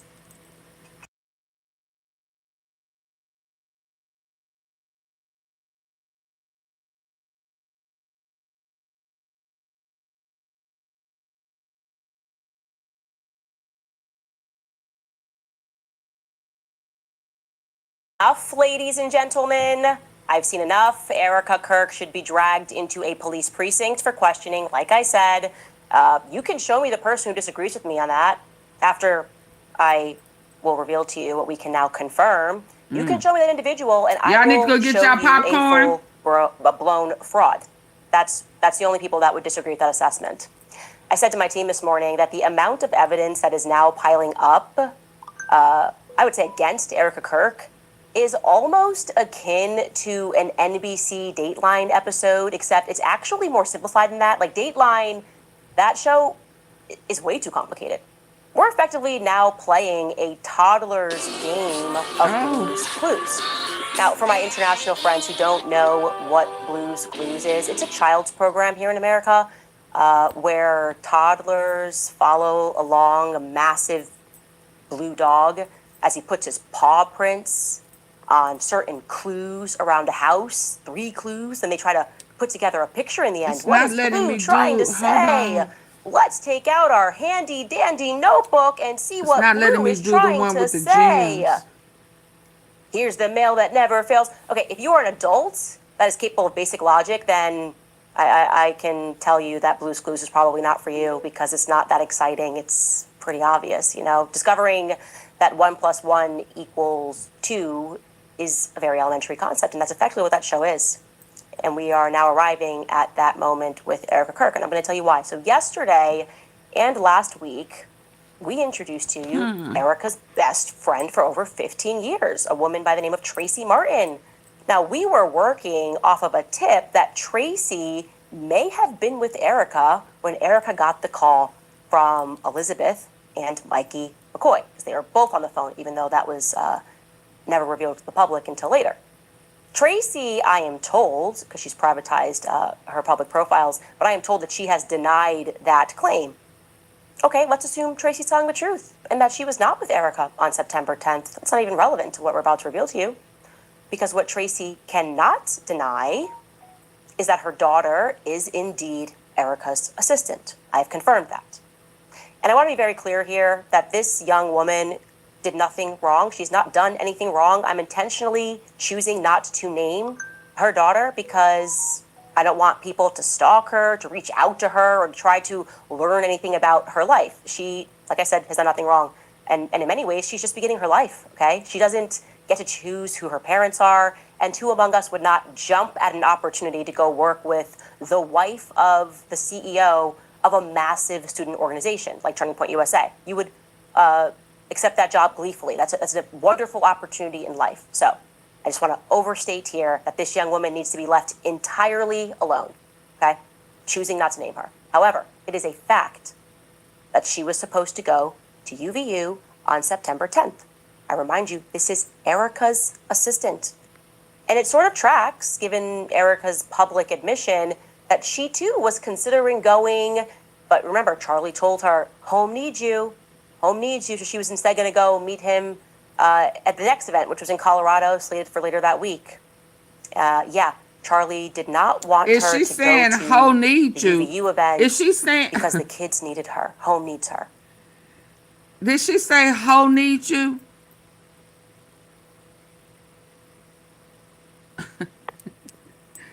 Y'all, what did she say? Is she saying Ho needs you?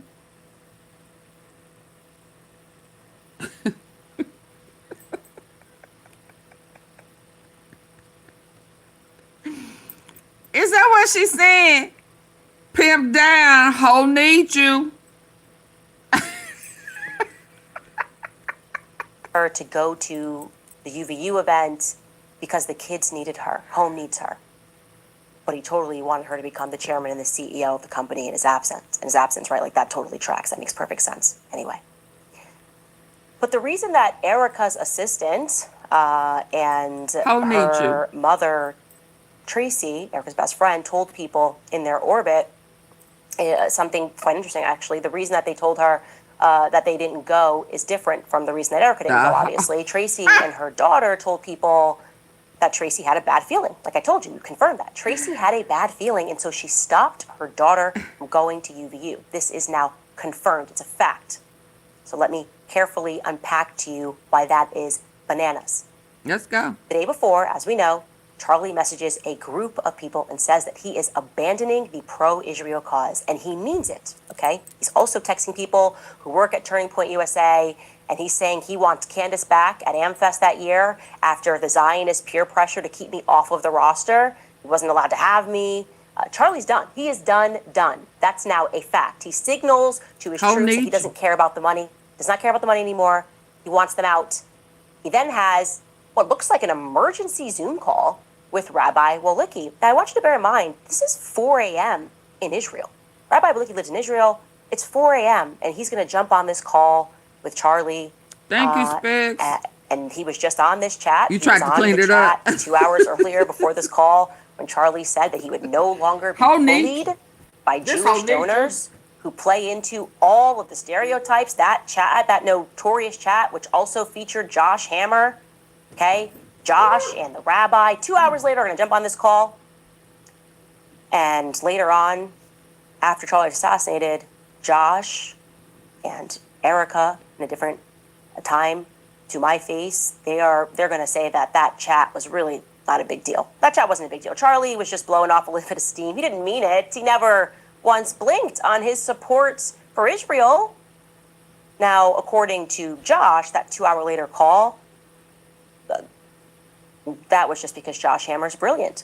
He's a mentor. He was a mentor somehow to Charlie when it came to debating, and he really just needed some good talking points. He was angry at Israel, but he was just blowing off some steam, and then he was back and wanted to focus on these talking points. And so apparently he needed Josh Hammer, and he also needed this rabbi all the way in Israel. who agreed to wake up at 4 a.m. his time to help Charlie with talking points to college students. It's not exactly doing some main stage event up against some big political player. He needs help debating college students. So never mind the fact, let's just park aside the fact that Charlie was known as a boy wonder for doing just that. That's how he made his name, debating college kids. This time, for whatever reason, he needed some pointers, and these were the two that were best suited for the job. Hold up, Alana in Texas just placed the dreamiest protein coffee order. She picked Snickerdoodle, Original, and French Vanilla. Dessert vibes, 0 sugar, and ready in seconds. Because she used our bundle link, she locked in 58% off, 3 surprise gifts, and free shipping. Now let's spin the wheel for her free gifts. First up, a fanny pack, essential. Then, a frother. She's giving Pinterest girl energy. Last, straws. Alana didn't just stock up, she secured a summer of iced coffee domination. If you want this kind of energy, grab the bundle while it's still live.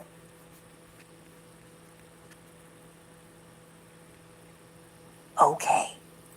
What we know happens thereafter is Charlie concludes this call with Josh and the rabbi, and then he sends off text messages to his security chief, Dan Flood, also to Andrew Colvett, and he says to them that they are going to kill me. Who is they? Well, Erika wants us to believe that he was referring to the left, or maybe even an Etsy witch, right? Some Etsy witch who put a curse on him. Oh, Lord. Because don't forget, we were also told that the definitely not at all Catholic Charlie had a priest come over and pray over him as well after he has this debating pointers handed to him and texting people saying he's going to die.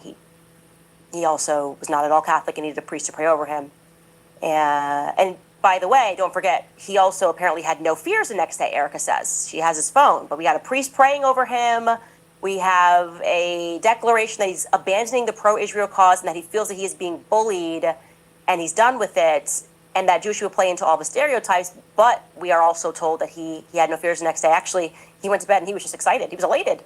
He couldn't sleep because doing college campus events was so brand new to him that he felt like a kid on Christmas morning. I'm just going to jump in here and tell you that's a lie. Okay, no one on earth has done more college campus events with Charlie Kirk than me. Charlie was not bubbling over in excitement to go answer questions from the likes of Hunter Kozak. Okay, these events, people stand up, they're just trying to debunk you, and yeah, you do them. You're not jumping out of your skin to do them because it's your job. Okay, it's the shiny effect has wore off for Charlie Kirk. He was good at his job, and he enjoyed having the debates. He enjoyed cutting across the clips so people could wake up to what was happening on college campuses. But let's just stop this absurd narrative that he couldn't sleep like it was Christmas morning and he was 4 years old. Anyway, we can keep with Erika's story though. Let's just stick with it. Actually, she's Charlie Kirk is high on life over a routine college event, and now he's up and pacing around the house, not in fear, just in excitement. This is like Disney World for him, going to UVU. Oddly, however, what we can confirm to you is Erika's best friend and her assistant did have fear for some reason. Charlie's good. He's excited, but they had fear. For some reason, Tracy Martin told her daughter, who's Erika's assistant, not to go to this event. They pull her back because Tracy senses danger. But that's just mommy intuition. Are we to believe that she did this? She pulled her daughter back from this event and she declined to share that overwhelming mommy intuition with her best friend, whose husband was going to the event? That seems selfish to me. Are we also to believe that Erika wasn't interested in asking her assistant why she wasn't going to do her job, to work? I want you guys to remember, Charlie was assassinated on a Wednesday. So if Tracy pulled her daughter back from going to work or going to the event on Wednesday morning, then presumably Erika, her daughter's employer or boss, would have been made aware. You presumably would have had to say something. Maybe the conversation, hey, what are you doing staying behind here in Arizona? Didn't I tell you to go help Charlie at UVU? There's not to be some sort of a conversation? And if you're wondering why at all Erika's assistant would be traveling with Charlie, it's because she also doubled as an assistant on Charlie's show, and the whole gang was there. Remember, Charlie's show. Blake Neff's there. They're bringing amazing Mikey McCoy is there. Wow, kind of weird that she wouldn't tell her work colleagues, hey, maybe don't go. My mom's got a bad feeling. No? Or were Blake and Mikey wondering why she wasn't coming to work at UVU? How did this go? I want to know.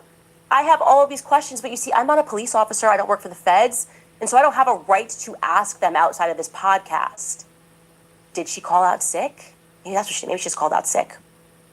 That's not what she told people in her immediate circle, but I'm just throwing things at the wall here. Because everything we're being told makes no sense. So did she called out altogether? Again, I'll ask the question, what sorts of best friend would move out of intuition to save her daughter's life, to protect her daughter, but not communicate those concerns to her best friend whose husband is still going to that event? Are we to believe that that is how it went down? And if the answer is yes, are we to assume that they believe we're idiots? Erika should be dragged into a police precinct. Tracy Martin should be dragged into a police precinct. Her daughter should be made to sit and answer basic questions about this intuition. Messages should be shared, shown. Everyone should figure out how this happened. That's where I'm at on this. She needs to be questioned. Erika needs to be questioned. Because my dog Blue is leaving his paw print, and this picture seems pretty obvious that is emerging. Paw print number 1, on the day of Charlie's actual funeral, her and Andrew Colvett, Erika and Andrew Colvett, had an emergency 3-way call with Dr. Lee Trotter, the surgeon, trying to figure out how to respond to the public about why the 30-06 didn't pass through Charlie's neck. Erika, allegedly, is the one who put forth this 3-way call. She's on the call. There was no HIPAA violation here, and she is the one that suggested that Charlie has a Superman neck. And again, they are playing defense because I shared the fact on my podcast that the bullet didn't go through. Not only did not go through, there was no blood at all. Apparently, Andrew hit send on X to Superman neck, and we're led to believe for a very long time that was referring to, I don't know, something the surgeon said, which he didn't. My dog Blue paw print number 2, Erika lied to Glenn Beck about Charlie having not sent around text messages the night before to various people signaling that he thought he was going to be murdered. I have his phone. I started these challenges as an emotional eater who was on a weight loss journey, and it has helped me so much to be active in my life and to make sure that I'm moving and getting exercise on a daily basis, and I get cool medals in the end. After completing that first challenge, I then wanted to do more.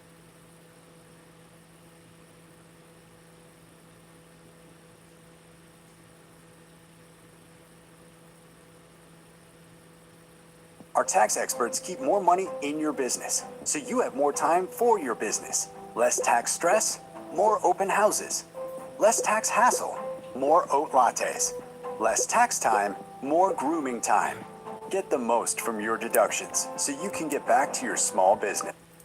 I have his phone. And then she said that was a mistake. No, it must have been on Telegram that he sent that. And then I confirmed with my person that had access to Dan Flood's phone that it wasn't sent on Telegram, it was sent an iMessage. So she lied to me. She lied twice. She lied once, and then she lied again to me. And I don't like when people lie to my face. I don't either. Paw print number 3. Erika was at the meeting in the Hamptons when Bibi Netanyahu called and offered to take Turning Point to the next level, but she cannot remember that particular detail. Boys and girls, what is the picture that is emerging? We could do more paw prints, but this is a toddler show. 3 should be enough to have a picture that's emerging. We should be able to take out my handy dandy notebook and put together a picture here, a story here should be emerging. And the kids, you can just shout, what's happening here? What are we looking at, kids? And that doesn't even account for all of the subjective oddities, vibes, like Erika's emotions, the Zoom call, the Shabbat Shalom book tour, Erika asserting to Barry Weiss, of all people, that Jew hatred is wrong, Erika allowing Ben Shapiro to open at AmFest behind her. Like I said, that was my clue something was wrong. When Ben came out swinging, I was going, oh, something's very wrong here. Erika welcoming the New York Times into their shared home, basically Erika here is pulling the LBJ. And what I mean by that is as soon as LBJ got into office after JFK's assassination, he reversed course on every single one of JFK's policies. JFK's enemies seemingly became LBJ's friends. Erika appears to be doing that to me strongly. I know for a fact Charlie disliked Ben. Why would you let him buy his way onto the stage? Charlie said no, for a fact, to more Zionist control at Turning Point USA. He signaled to the troops, this is done, it is over. Charlie said no to Bibi Netanyahu coming on his show. So he was done being bullied by Zionist dollars. Is that the energy that we're getting right now from Turning Point USA? I broke the story and people didn't believe me because it sounds made up. I'm not making this up. There was a scheduled a few weeks ago for Bibi Netanyahu, Erika Kirk, and Ben Shapiro to film together something. Maybe it was supposed to be for the Super Bowl, I don't know, but it got canceled at the last second. They were filming something in Palm Beach, and it got canceled last second. Does that feel like the direction of travel that Charlie Kirk was going into?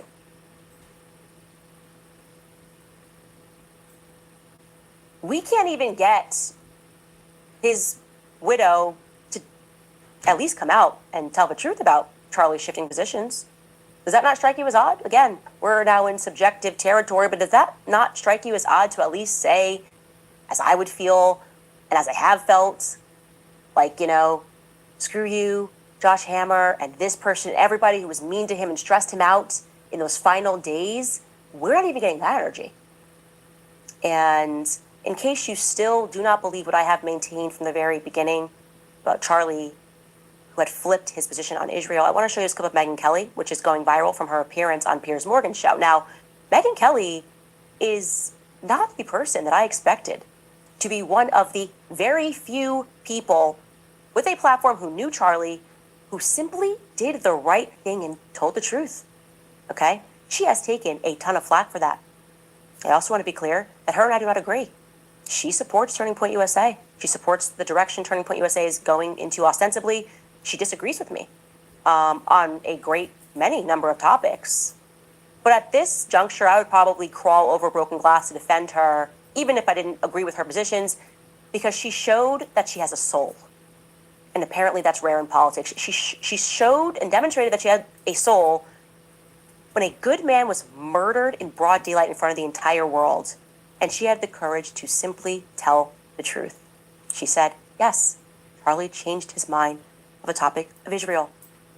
She believes that Tyler Robinson was the person, as she has said on her show. Again, we don't agree. She thinks that it was Tyler Robinson who did this. And she agrees with the narrative that we're not getting a lot of details because it's just making its way through its court system. But that hasn't made her lie about what Charlie was going through at the end. Why is it Megyn Kelly? Charlie Kirk didn't make Megyn Kelly. Charlie Kirk did not employ Megyn Kelly. She wasn't making tons of money at Turning Point USA.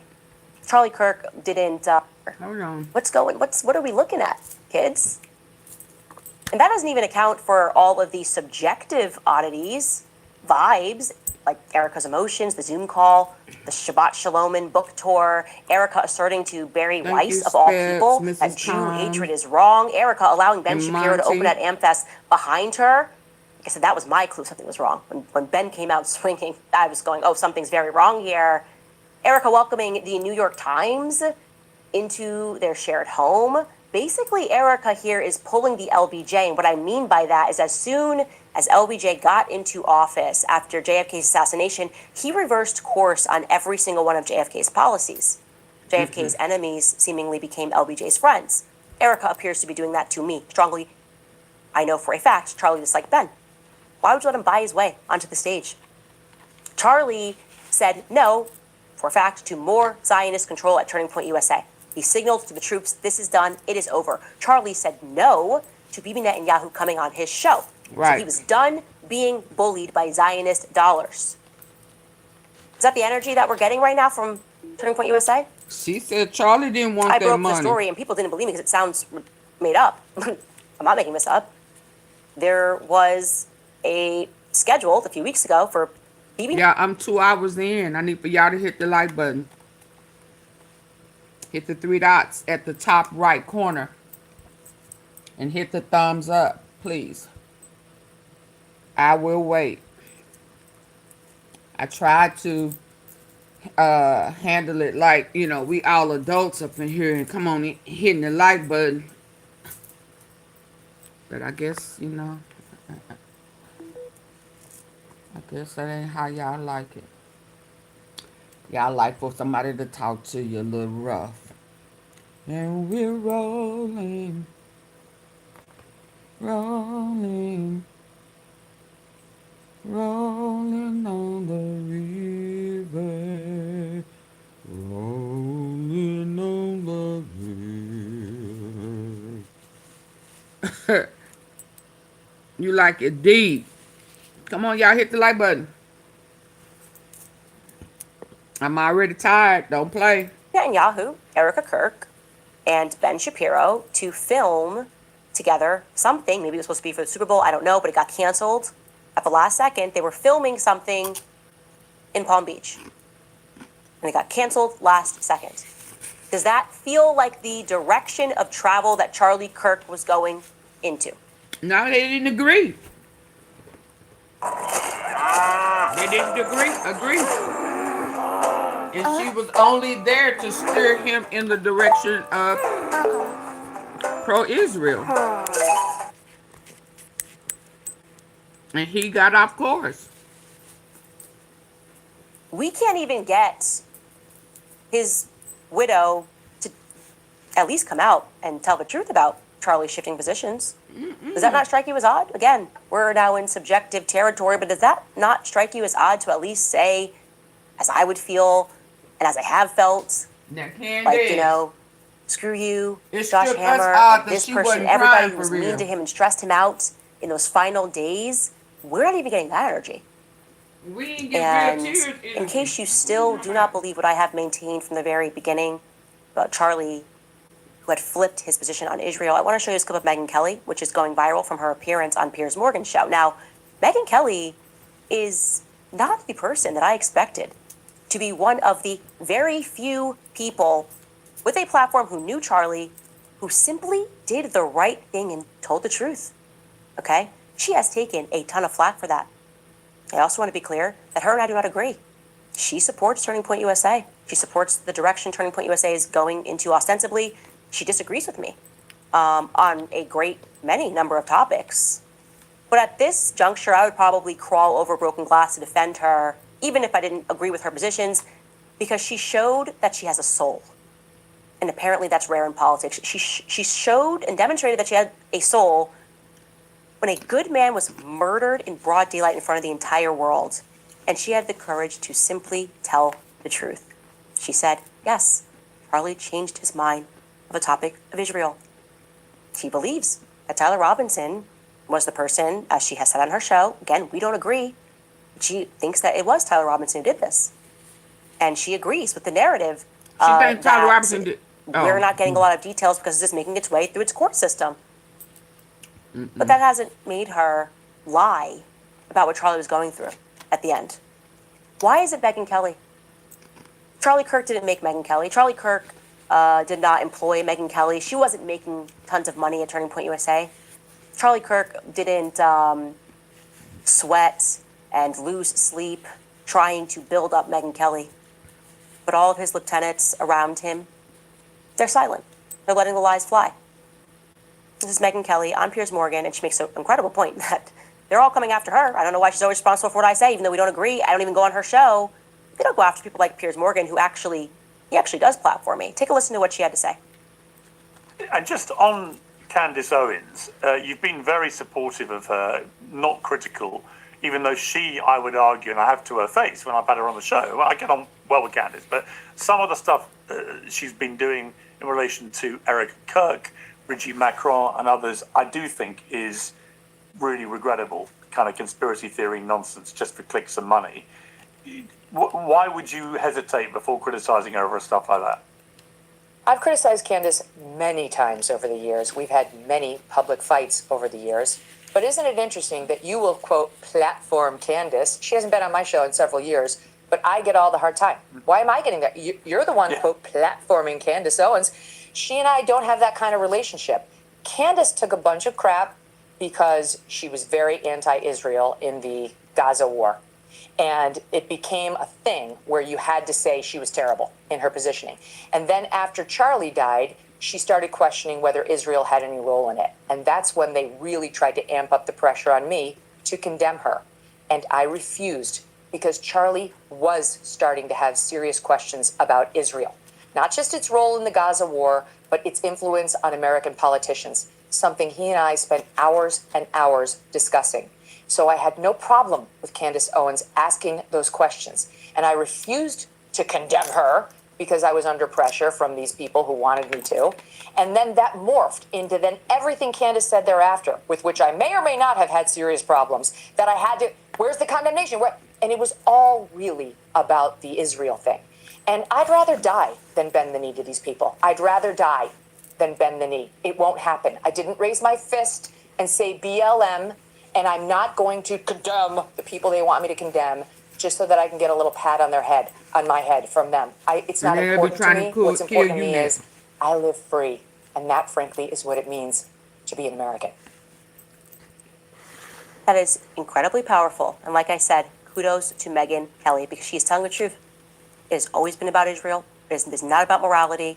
And by the way, even if she did come out outright and condemn me, that would buy her maybe until next week. If she didn't say the next thing they wanted her to say, they would destroy her. We have seen this pattern over and over again. I'm one of the people that suffer from this pattern. I don't like what's happening in Gaza. Look what they did to me. Look what's happening with Charlie. Does this make any sense to you? Mm-hmm. Charlie was, for a fact, having plenty of doubts about Israel. Mm-hmm. Anybody in his inner circle can tell you that. And yet people in his inner circle are not telling you that. Instead, they are spending money and going after influencers from the very beginning to influence people to believe that Candace was lying about this fact. Farm in the wild, raise animals and harvest crops. He put it out there for yourself and for sale. And now we have a predicament when even the person closest to Charlie, his wife, is being caught telling lies. These are lies.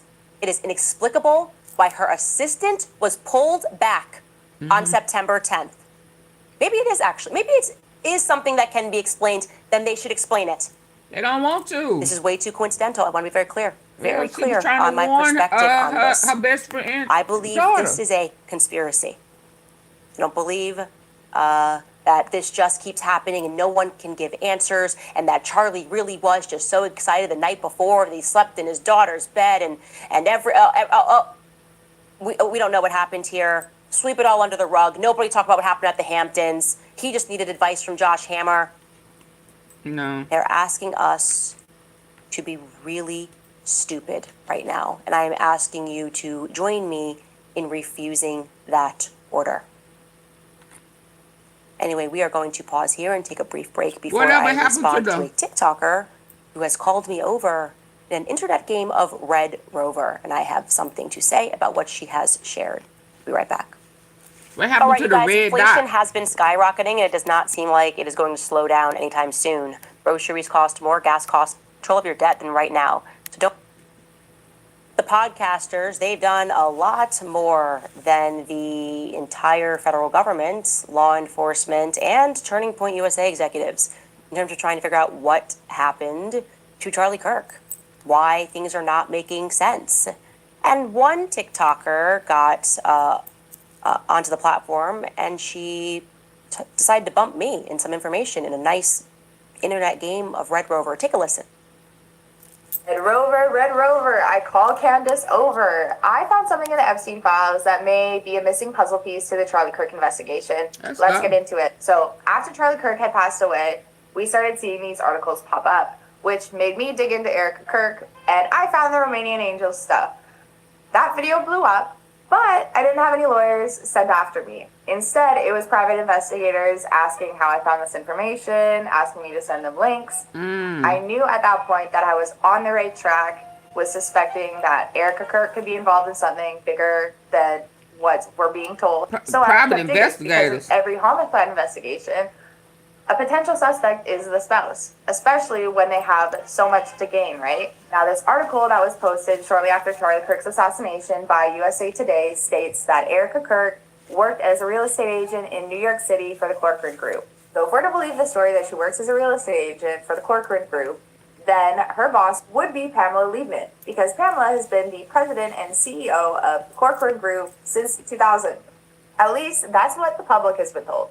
Now, in this Epstein document that's doing an official name search and alias for Lynn Forrester, aka Lindy Rothschild, it states that under her work affiliations that she is the Corcoran Group Inc. president.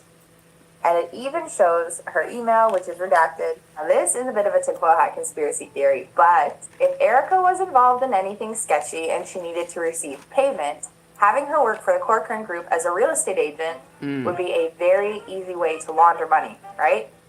So let me just tell you how God works. I don't actually peruse TikTok that often, and I got this video, I think somebody sent it to me, and I had just arrived at an interesting fact about Erika, because, you know, we've been working in the background on this timeline of her life, and it was about her real estate career.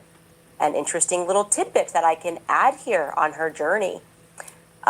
It just so happens to be, like I said, this came across as I was noticing this inexplicable data point. The story that we are told, and the story that Charlie was told, the story that I was told, is that Erika and Charlie Kirk fell in love when he was interviewing her for a job with Turning Point USA. Many people have confirmed this many times over. I'll give you some examples. Here is Tyler Boyer discussing this at Charlie Kirk's memorial. I got a call from Miss Erika Kirk, Miss Arizona 2012. I just want to help, she said. So naturally, I put her right behind the president at that first rally. After that, we talked. It was obvious she was the perfect person for the job that Charlie and I had devised in one of our 24-hour planning sessions. I wanted to hire her. I only had one problem. Charlie Kirk wanted to date her.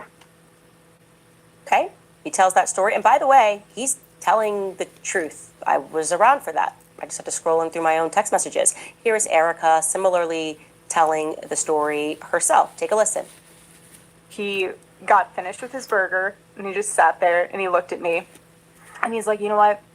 I'm not going to hire you. And I was like, that's fine. I don't need this job. I'm doing plenty of other things here in Manhattan. He's like, I'm going to date you.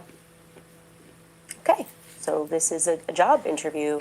And I'm going to show you one more example of this. She tells Megyn Kelly this on stage, and this is even after his assassination. So take a listen. When I met Charlie, the only reason I sat down with him because I thought it was a consulting position for work. I did not date in Manhattan. I saw the pits of hell of the dating pool through my roommates. So I can tell you, going back in my text messages with Charlie, that this date thing happened September of 2018. We discussed it. Like I said, I was basically like his wingman and very much enjoyed that. I was very pro Erika and him getting together. I can say that as well. So Charlie interviewed her in New York. That is true because she was looking for a gig with Turning Point USA. And I find that now to be very strange, weird, that she would be looking for a job in politics at the exact same time that she apparently received her New York real estate license. Yeah. So October 2018, when they began dating in earnest. Okay, there's a pattern. Even like with the tape bars, the Alexander brothers, they tycoons, you know, real estate and human trafficking. Just like Trump. Just like his sons. Brokers, tycoon, real estate, trafficking. 3 months that Erika receives her New York real estate license. She begins dating Charlie Kirk. I'm going to show you that. Here is her license, and I'm going to show you how you figure this out. This is a snapshot. You can see it says this real estate license is valid until October 24th, 2020. In New York, your real estate license lasts for 2 years. Think of it like a driver's license. You have to get that license renewed, and it's every 2 years. So it expired in October 24th.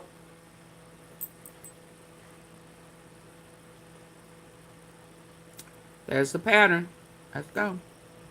2020. That means that she received her real estate license, we can assume, on October 24th, 2018, right when she started dating Charlie Kirk. I just thought that that was super interesting. That didn't exactly make sense to me as I was doing this timeline, because So I why remember does she when need Charlie the met job Erika. I with remember Charlie? Why does she apply? Tyler setting this up. I remember the conversations, and I still have the conversations, thankfully, because I delete nothing when all this went down. The career that I was told that Erika had was that she was doing fashion. Erika was in New York City. I met her at a steakhouse shortly thereafter. Charlie wanted to know what I thought about her. And what I was made to understand was that Erika was working in fashion on this clothing brand, Proclaim Streetwear. She wore a lot of jewelry on her arm, and she was into like Christian branded fashion. So I'm just trying to understand why you would be trying to do both a fashion company, and then if you look up the LLCs, certainly at being of 2019, she files for a trademark for that fashion brand. So she is both running a fashion brand, getting her master's at Liberty University, getting her real estate license, and beginning a career with Corcoran Real Estate, which is a massive real estate firm in New York. And when we dig up the relic of what she was doing at Corcoran Real Estate, all we can find on Wayback Machine is that she had one listing. So how did this career get started? How were we not told that? How was I not told when I spoke to her that she was a real estate agent? I don't know. That all seems quite strange to me. The real estate thing seems a little bit strange to me. So I want to add that to the pile for you TikTokers that are looking into things, to let you know that you are on the right track, and you've noticed something that struck me as odd at the exact same moment that you came across it. I said, this is actually weird. This is not the Erika that I met. I didn't know anything about this. How many careers can you have at the exact same time? Also, by the way, doing a reality show, dating, even though you never dated in New York City. Or this is what you told Barry Weiss. Anyway, I wanted to add that little tidbit before we answer some of your questions. We will be right back after a brief break from sponsors. All right, you guys, for just $25 a month, Pure Talk gives you unlimited talk, text, and plenty of data. Now compare that to Big Wireless. They'd rather charge your family hundreds every single month. Pure Talk is an American wireless company who supports our veterans and invests in a U.S.-only customer service team. Went to school with her or were a roommate with her. So if that, Candace, calling anybody who went to school with Erika, it's amazing. It's her entire, she's got so many universities she went to. Is everything online beyond first semester of freshman year? Regis University, we have Loyola Marymount University, we've got Arizona State University, we've got Liberty University, we've got graduate programs, obscure programs, and I don't have anybody in my tips box that is saying they went to school with her or were a roommate with her. So if that's you, please send us a message, more tips at CandaceOwens.com. So I'd like to just know, I'd like to piece that together. I've never seen someone do so much schooling and have no one that can confirm that they did any schooling. Maybe it was all online. Again, she seems to be a Jane, if we will, of many trades. And we'll have more of that again next week as I take you through. Yeah, that was in Romania. She's traveling, she's living in China, but she's in school the whole time. So maybe it really was all just online. I would like to know more. Also, in case you missed this update, quite strangely, one of the people who was fired, the one who spoke out, Aubrey Leitch, at Turning Point USA, the one who was questioned over the Uber ride by Marina Mines, the CMO over at Turning Point USA, her husband or her fiance, who also got fired from Turning Point USA just because I guess he's going to marry her or something, was going home and recognized there was a person outside of their home. The video is online, you can find it, that was taking photos of their car, their license plate on their car, as well as their home. What? And obviously he confronted him, he records the person, so in case you're thinking, which I would have thought, maybe they're just trying to serve documents, no. The whole confrontation is online. He questions him about why he's here. He says, my name is Mike, and I am taking photos because this legal firm asks me to take photos. He won't give much more information. He says he can't speak about it. This looks to me like a private investigator. Like Turning Point USA has sent private investigators to gather information on their employees. We aren't sure. I certainly tweeted at Andrew Kovett for a statement on this. That is not what happens when they serve documents. I'm a bit of an expert on that. They just give you the documents. There was no documents in his hand. He delivered nothing to him. And he was just taking photos of their home and their car. Terrifying, of course, for somebody who is 25 years old to experience. That is absolutely terrifying. I don't know why you can't just get fired these days. I don't know why you have former employers acting like ex-boyfriends. It's very crazy, ex-boyfriends. It's very strange. But I want to let you know that that's happening. Turning Point USA former employees are going to move because they don't know what Turning Point USA is doing. They are going to move to take down their GoFundMe on Thursday of this week. So I wanted to once again promote it. If you would like to support the Turning Point USA employees who have been fired, you can go to GoFundMe, the Purge Fallout Fund, and hopefully we can help them as they get their lives restarted because they worked 20-hour days. And of course, they did not see any of the billions that are allegedly coming in from Pierre. They didn't get to stick around. They got to be emotionally manipulated to believe that Charlie was in the office working. It's working. If you want to see Charlie, his spirit lives in the office. How about LOL? They mocked me for saying I had a dream about Charlie, but did anybody make fun of Erika for saying that Charlie's spirit was in the office or would be with them in the office when they were working and they could speak to Charlie? No, because that wasn't a part of the PR campaign to attack Candace Owens no matter what she says at all times. Yeah, even when it's totally sensible. I had a dream, Charlie told me he was betrayed, and I'm feeling like that's a fact check true. You agree with me? I feel like that's, I give myself a fact check true on that one. If you guys would like to support our show, we have new merch on the website. Also remind you guys that our show is available in Spanish, Portuguese, and French. And we have all the links available in the description, so you can find that. Reading the top comment from last episode, it is from Charms. This person writes, at this point, I think Andrew Kovett is secretly cheering on Candace because he keeps giving her content. Tell you, he's definitely not cheering me on. They absolutely hate me. I am the person to them, you know, at the end of every Scooby-Doo mystery, like, and we almost got away with it if it wasn't for you meddling kids. I'm the meddling kid. I'm the meddling kid. None of it is making any sense. I'm going to continue to ask questions, and since you've already completely exacerbated every effort to have a PR machine come after me, they closet haters. I have nothing to lose. You guys have been chasing me for having sensible positions regarding what Israel is doing all around the world. What do I have to lose? Up on my goal. Nothing. In fact, I have everything to gain, in my view. I have everything to gain by telling the truth. I hope people commit themselves to that understanding that if you have a platform, even if you don't have a platform, the challenge for you is to always commit yourself to the truth. It feels like right now more than ever, there is so much temptation to side with evil because it's convenient, because it's wealthy, because it has power. There's so much temptation to side with the lie. There's also the psychological operation that is being run by these people to convince you that you are immoral for having an immoral perspective. Quite literally trying to invert reality. And I don't know, I just want you to feel encouraged to stand up to these people, like Charlie did in the end, to stand up to these bullies who are trying to force you into their perspectives by putting you under duress in one way or the other. I just want to encourage you to keep doing that. Like I said, the more that we tell the truth, the more exposed they become. It feels to me like the entire frequency of truth is raising right now, and they are threatened and they are thrashing. It feels like we have the devil by the tail, and I wish Charlie could be here for that. I do. I hope they all get busted together. And I'm so happy, like I said. I am so happy that he died with his soul intact. At the end, he stood up. I hope they get here with Erika. The money doesn't mean anything to me. Take it. Including Trump. I want real people in my life. Anyway, getting to some more of your comments today. I see I have gone off, but I think I was chill. I think I was okay. We'll see when I log off. James Gray writes, if I lost my significant other the way that Erika did, I'd be honored to have someone like you fighting alone for the truth. I wouldn't try to shut you down, lie. If I lost the one that I love and I was innocent, why would I lie? Like I said, the lies can't be explained.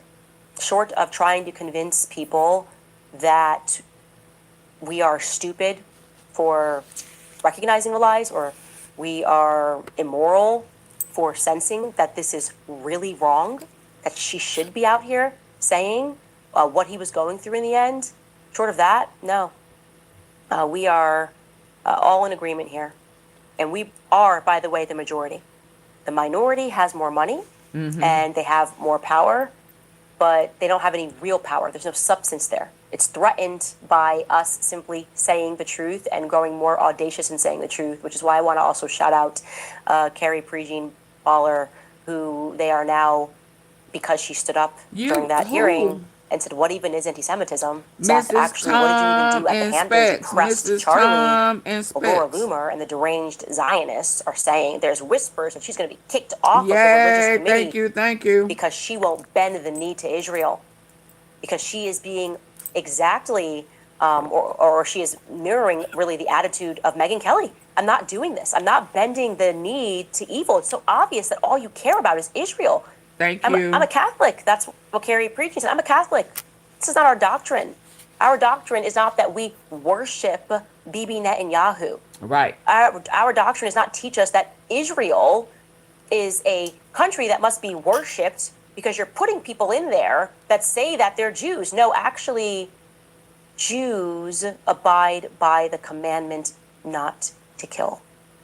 There's a lot of killing going on. It sure is. In Gaza. I don't even know if we have that video to show of what Gaza looks like today. If you have it, you can run it. If not, you can see it because I just put it on X.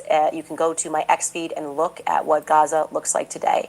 And if that does not spiritually disturb you, here we have it. If this does not spiritually disturb you, if you believe that God's people did this. Hey husbands, if you found the love of your life, get her this. No, it comes you in a can't heart-stopping justify red it. rose surprise box, and on the inside, there's another hidden surprise. Oh, a beautiful necklace and a message. You cannot justify that.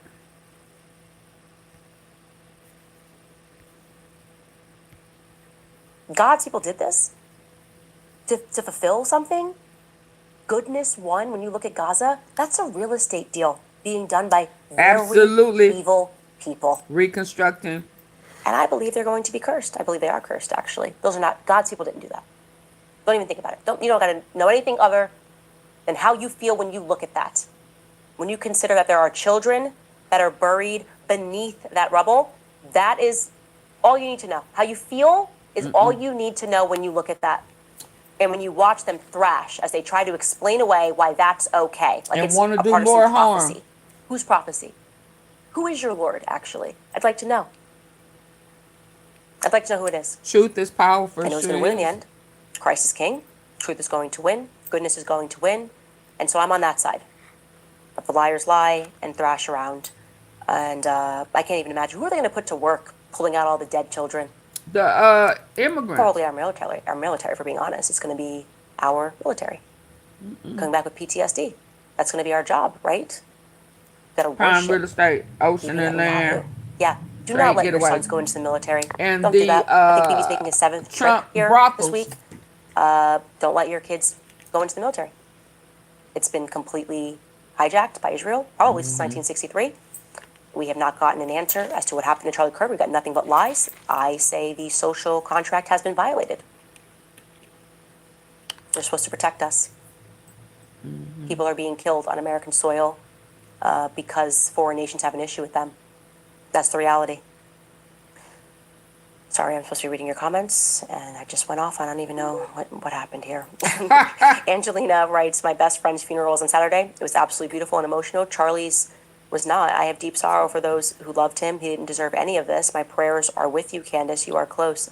We are close, by the way. I want to say I'm not even the one doing this investigation. This has been all of us. I just have the platform, and this platform is not mine. I genuinely know that this is God's platform. And whenever he's done and has used it, I'll be off of this. If this is the reason why I have the top podcast, to just get to the bottom of this because it's reveals so much to us, then so be it. I'm content with the story. I'll do a deal with the government. If they come out and they tell us the truth about what they did to Charlie Kirk, I'll retire from podcasting. How about that? Zionist, something for you to focus on. You want me gone? You want me to shut up? I care so much and so deeply about what happened on September 10th. I will agree to retire from podcasting. You admit what you did. How's that? I won't hold my breath. Honest. Justin Smith writes, fantastic show as always. The country is invested and wants the truth, but it doesn't compare to the drive that you have as a friend. It's inspiring, and you can see the passion on your face every episode. Everyone deserves a friend like Candace, Christ is King. Absolutely. Everyone also deserves a friend like Charlie. You know, he really had my back through a lot of stuff that, you know, the public will never know. He really held my head up through a lot, and I definitely held his head up through a lot. And that's why I say I feel like a little piece of me died. The ignorance, I will miss the ignorance of believing that we could change things according to who we voted for. Oh, I think I'm wow. going to miss that. Yeah, oh my gosh, this person's following us. Oh my gosh, we're going to go to the White House. Oh my gosh, Trump this, Trump that. Oh, wow. I mourn that in a sense, in many ways. Stefano writes, They believed it. with all of the demonic pastors in Charlie's orbit, it's no wonder he was embracing Catholicism. See, What do she you thinks mean? that he changed. Well, Alex Clark told us that wasn't. She thinks that he changed. She don't realize that he was a wolf in sheep clothing. That he manipulated them. Because he wasn't this psycho, sociopath, apist, iller. And then when he got into politics, he was this, he was for the people. He wanted to be reachable. Da, da, da, da. No. His mama said a long time ago that he don't let him in politics. He said to himself when he was talking to Diddy that he had did a lot of bad things. And therefore he probably could never get into politics. Yeah. But they let him in to fulfill the New World Order. He was crooked enough to get it done. And they already was sacrificing and illing and aping, and they were already doing that type of stuff.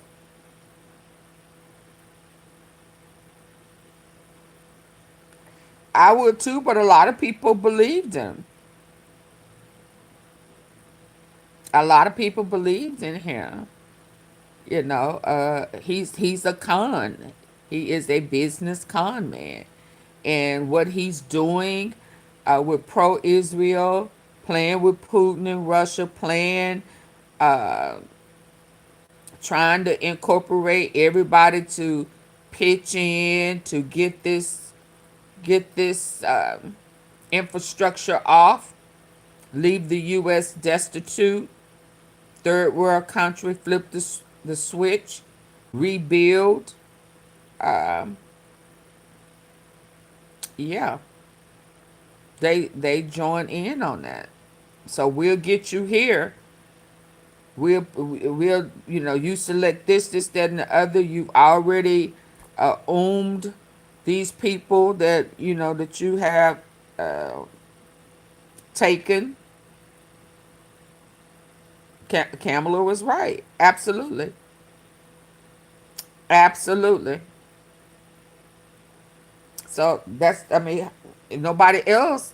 It's like it's law and order, but you got an unlawful administration.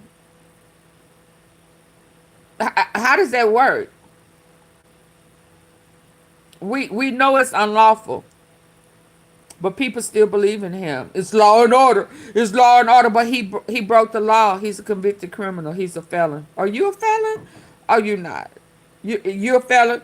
Can you apply for the job next time? Do you think you qualify? You're gonna say no because you're a convicted felon, right? They'll make you think you dumb. It's like you cannot go and apply if you're a convicted felon. How is he there? So you put a crook and an apist as the top position, and you expect for him to do something different than what he's always done? He's always been deceptive. He's always stole. He's always been a crook. He's always put his hand in places that he didn't have permission. So what did we really expect? I'm just curious. Come on, close this out over here, baby girl. Let's go. True, he just liked the architecture, right? He just loved it. He would go in there and just, wow, look at this. This is amazing, but I'm a committed evangelical, but I need a priest to pray over me, not a pastor. If I'm having to deal with a leftist article written on Jezebel. Make it make sense. You can't because it doesn't. QMac writes, hell, even ChatGPT said that a 30-06 bullet would fly through multiple people. Oh, but ChatGPT doesn't appreciate miracle. ChatGPT does not comprehend Christian slop. Hopefully in the future, in the AI future, they can teach it Christian slop, which is what we've been sold from the beginning of this. Yep. Lastly, Alaska Dog writes, woe to anyone who goes to Mara, Gaza on vacation. Mara, Gaza. So well said. And woe to anyone who looks at that picture. Can we just pull it up again, that video? Anyone who can look at that video of what they did to Gaza and be so stupid as to think that the monsters who did this won't do it to you too. Absolutely. To think that you're safe. That you're safe. This is how All you they gotta do is support plan it, to and you'll be leave. safe. No, they'll murder you. The US. They will murder your children, and it will be the bodies of our offspring that will be pulled From the rubble. from beneath the rubble. I've said enough today. I have If they said don't, enough today. if they don't eat it, you know what I'm saying? If they don't sit there and eat the We meat. will see you guys tomorrow. Okay. Rihanna, not a U.S. citizen. Shakira, not a U.S. citizen. Coldplay, not a U.S. citizen. The Who, not a U.S. citizen. Rolling Stones, not a U.S. citizen. Paul McCartney, not a U.S. citizen. U2, not a U.S. citizen. Bad Bunny, U.S. citizen. How you like that?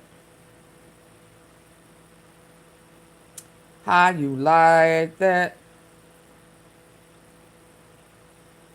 Hold on.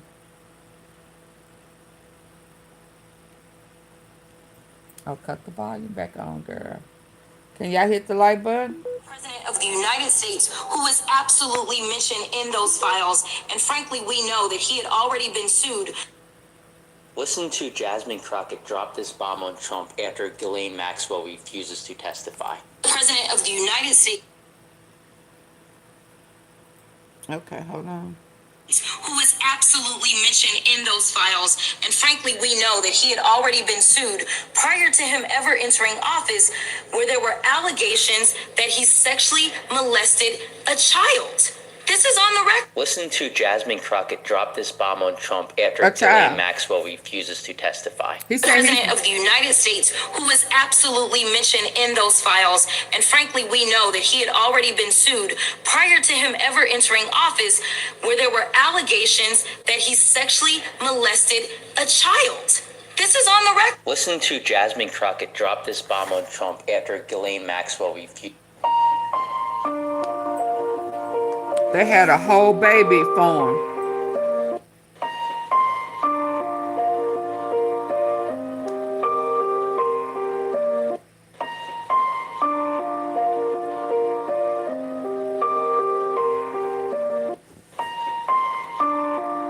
Imagine they giving children back to their families.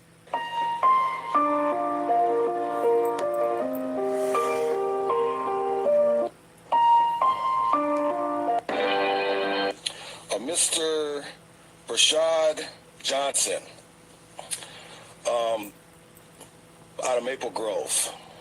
Background. This is the most disturbing arrest that we've had here. What the federal She is a employee backgrounder for ICE, who did background check Homeland for Security, ICE arrests and federal and agencies. sex So trafficking when you're getting your sting. security clearance, this is one of the guys that does your backgrounds, which is kind of scary.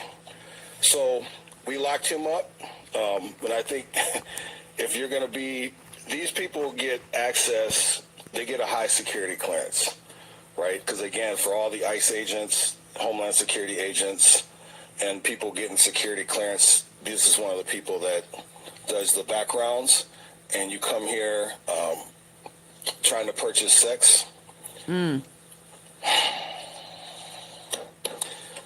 We locked him up. I don't think he's going to be passing a background check no time soon. Jonathan Flores, 20. Mr. Rashad Johnson. Wow. Out of Maple Grove. This is the most disturbing arrest that we've had here. He is a backgrounder for ICE, Homeland Security, and federal agencies. So when you're getting your security clearance, this is one of the guys that does your backgrounds, which is kind of scary. So is. Trump wants to ban this video. Who is this? Trump wants to ban this video. Is that Melania? Who is that guy?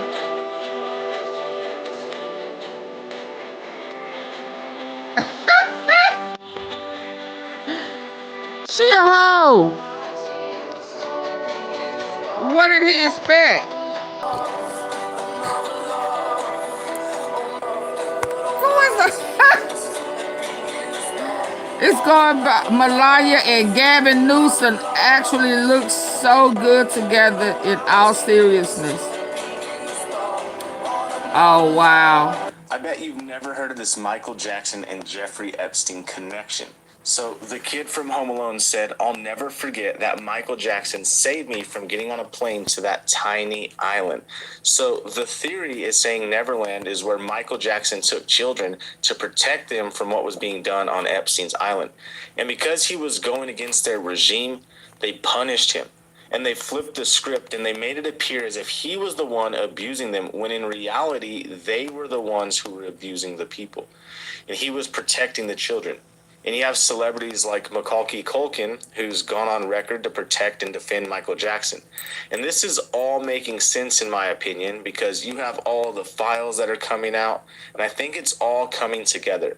Not only did he protect the children from the physical things that were being done to them, but he was also protecting them from the social and emotional abuses that were also occurring.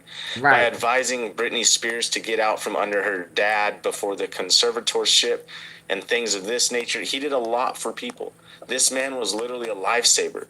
Nonetheless, those of you who are like me, help me fact check this to make sure that this is true, because at the end of the day, I want to make sure everything is right. And all I know is we need to pray for all of the victims. We need to pray for our justice system to really investigate these files and bring justice to every single person who hurt a child, whether they're Republican, Democrat, rich, famous, or whoever they are. Pray for justice and pray for truth. Absolutely. You've never heard of this Michael Jackson and Jeffrey Epstein. Oh yeah, it's been coming out here lately. The kid from Home Alone said, "I'll never forget that Michael Jackson saved me from getting on a plane to that tiny island." So the theory is saying Neverland is where Michael Jackson took children to protect them from what was being done on Epstein's island. Are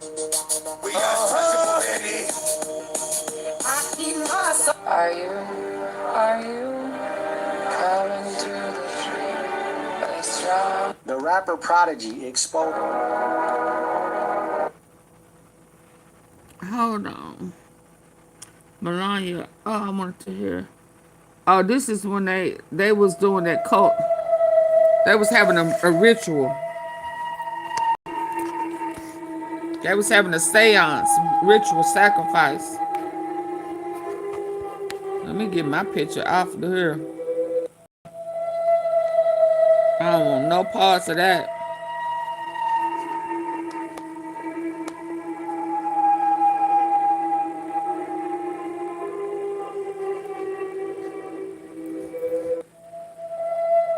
They was at a ritual. Oh, that's a goat over there. Oh, Lord.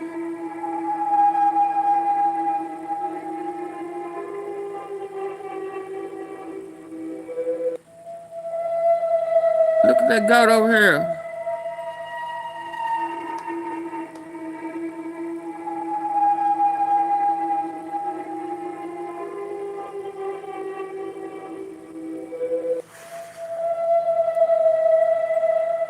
A convicted sex trafficker locked away for this. I don't want no parts of that. This lady. Jasmine, that ankle, those pins, Grandma? that tooth, the gold crown. That's Marcus. No, that's impossible. Excuse me, show me where this body came from. I need the records. Donors are anonymous. We can't share. Atlanta, Georgia, October 19th, 2024.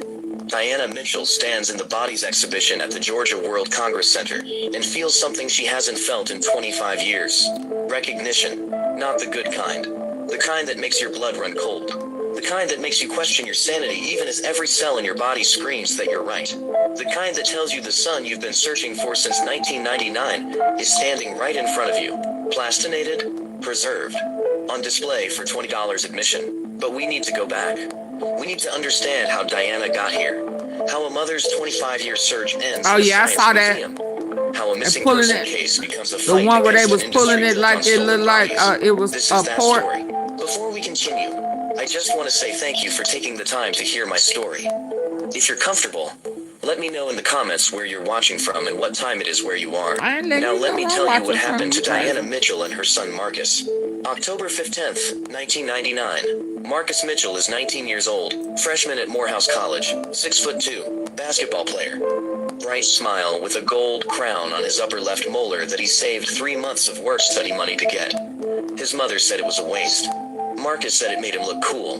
Marcus walks out of the Morehouse library at 8 p.m. He's supposed to meet someone. He doesn't tell his mother who, just says he'll be home by midnight. He never comes home. 3 days later, his car is found in the parking lot of Grady Memorial Hospital. Keys in the ignition, wallet on the passenger seat, cell phone in the cup holder. Everything there except Marcus. Diana files a missing person report. Atlanta Police Department opens an investigation. They interview Marcus's friends, his professors, his basketball teammates. Everyone says the same thing. Marcus was happy, excited about college, had big plans, would never just leave. The police investigate for 6 weeks. They check hospitals, homeless shelters, bus stations. Nothing. No leads, no witnesses, no body. After 6 weeks, the case goes cold. The detective tells Diana that Marcus probably ran away. Jasmine, that ankle, those pins, Grandma? that tooth, the gold crown. That's Marcus. No, that's impossible. Excuse me, show me where this body came from. I need the records. Donors are anonymous. We can't share.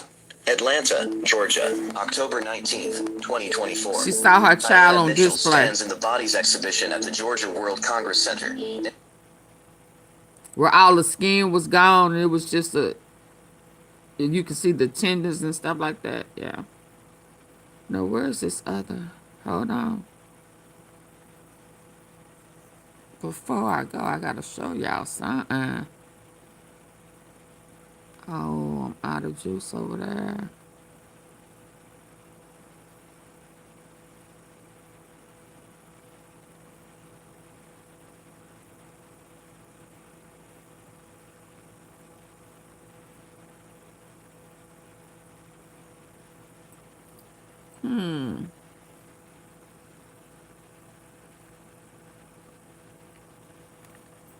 Let me turn this way.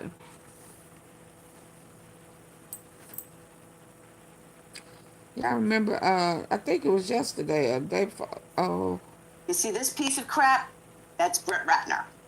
He's a very famous movie producer and director. Oh, hi, Pam Bondi. What are you doing with Keith Frankel? I have a couple questions for you, Pam. How much were the acting lessons? Do the Epstein victims that you cried with know that you're friends with Keith Frankel? Why was Keith Frankel and Jeffrey Epstein... Oh, hi, Pam Bondi. What are you doing with Keith Frankel? I have a couple questions for you, Pam. How much were the acting lessons? Do the Epstein victims that you cried with know that you're friends with Keith Frankel?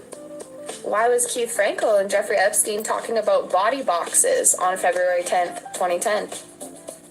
You've read the files, so I'm sure you can tell us. If Jeffrey Epstein was such a monster, Pam, how come Keith went to his house so many times? One thing that was mentioned in the Epstein files is children being trafficked out of Ukraine. Keith Frankel and his family run a children's home that takes children out of Ukraine. You need to cut the shit, Pam. You need to cut the shit. Oh, hi, Pam Bondi. What are you doing with Keith Frankel?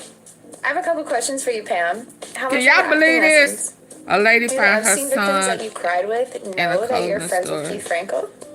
Why was Keith Frankel and Jeffrey Epstein talking about body boxes on February 10th, 2010? Well, the lady, I was just... You've read the files, so I'm sure you can tell us. If Jeffrey Epstein was such a he monster, was on how come he went display to his house so many times? where you can see like One thing that was mentioned in the Epstein files the is muscle children being and trafficked out of Ukraine. You see this piece of crap?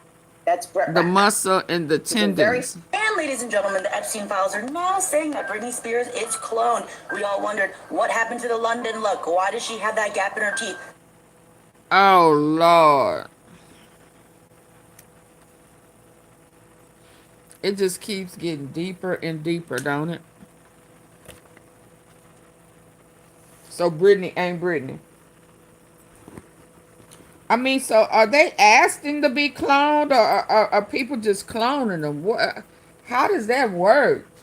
Are they asking for clones? Are they just that's a part of them selling their soul?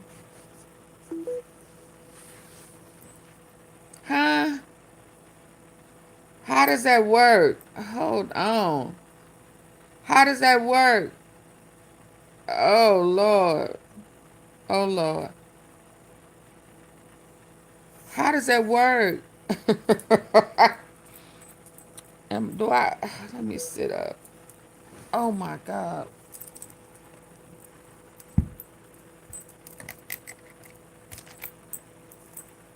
Do they have to get permission before they clone you?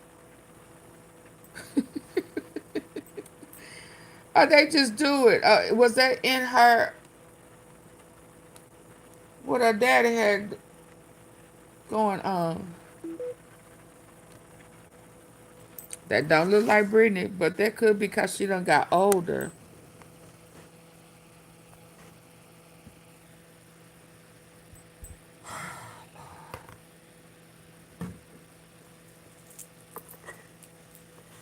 Can we all admit it may be in her claws, Lord?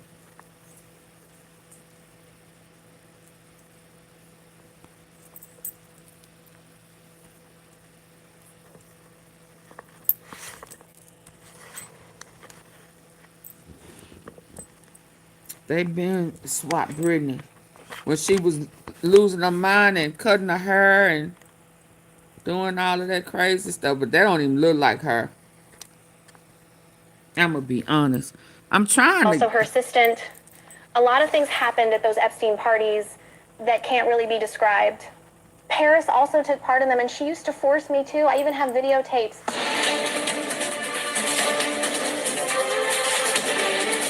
Oh Lord. I've known Paris Hilton from the time she's 12. So Kim talking too? You know, the first time I saw her, she walked into the room and said, "Who the hell is that?" It emotionally, physically. It's me.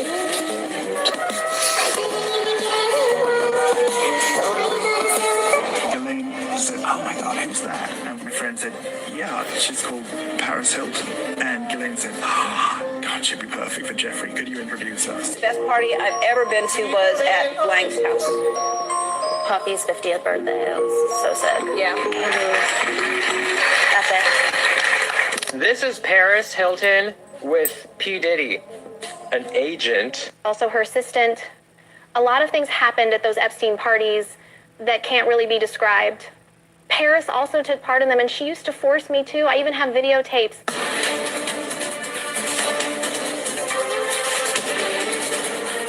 I've known Paris Hilton from the time she's 12. Her parents are friends of mine, and you know, the first time I saw her, she walked into the room and said, "Who the hell is that?" It emotionally, physically.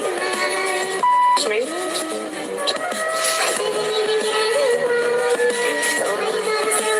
Ghislaine said, "Oh my God, who's that?" And my friend said, "Yeah, she's called Paris Hilton." And Ghislaine said, "Oh, God, she'd be perfect for Jeffrey. Could you introduce us?" The best party I've ever been to was at Blank's house. Poppy's 50th birthday. Taking the drink, victim 1 woke up naked and sore with $300 on the bed. Victim 1 didn't remember how she got to the room. She says she remembers seeing a flash of Trump's face. Then victim 1 called her friend the caller and told her she thought she had been raped. And then this is the craziest thing. Victim 1 was never seen again. Years later, her remains were found, and this was in the agent report. Victim identified is deceased. So somehow these Epstein drops are just getting darker and darker, because that was not the only accusation of missing girls or murder. After taking the drink, victim 1 woke up naked and sore with $300 on the bed.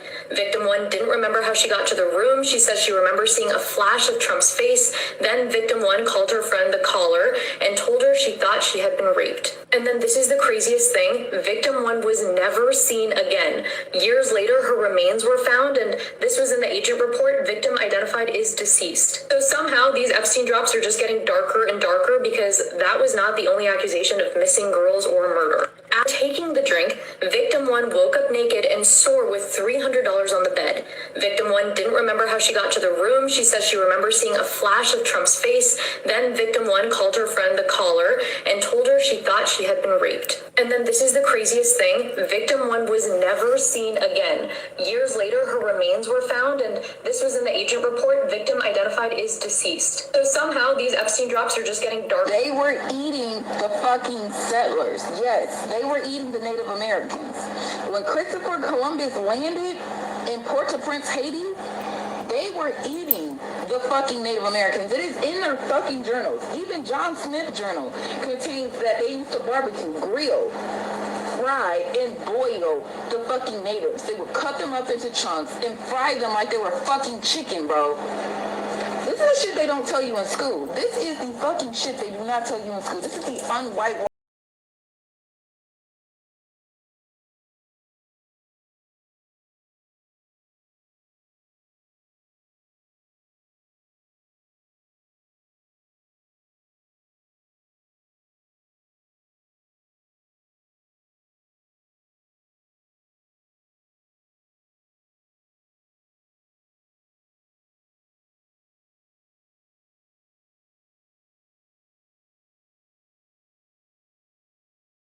Man's an empty kettle.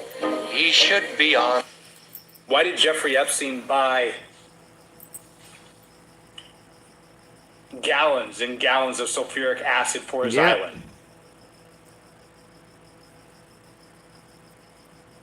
There are thousands. Yeah, let me get. Power and the money and the power, minute after minute, hour after hour. Jeffrey Epstein and Donald Trump, during a period of his life, were fucking thick as thieves. I've seen enough evidence of Donald Trump and his teen modeling agencies and what he said on Howard Stern about how he can go, he would go into the back of these, Miss Teen USA pageants and, walk up to the girls naked. Michael Wolff says that the justification in Trump's mind is that they were models. 14, 15 years old. I mean, we have a president that has been credibly accused by well over a dozen and a half women, if not more, of sexual assault. And we're wondering whether or not, as he fights tooth and nail for the Epstein files that all of his supporters demanded be released so they could nail Bill Clinton to a cross. And he won't release him. Why? Out of the kindness of his heart for the people that may get hurt? Have you ever known the president to act out of anything but his own self-interest? Ever? Jeff? Hold on, I'm trying to get. Let me go over here.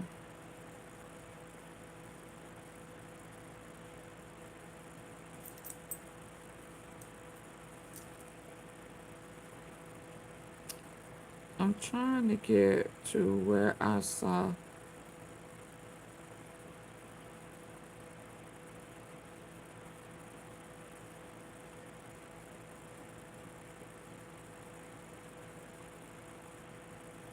Trying to get to where I saw them talking about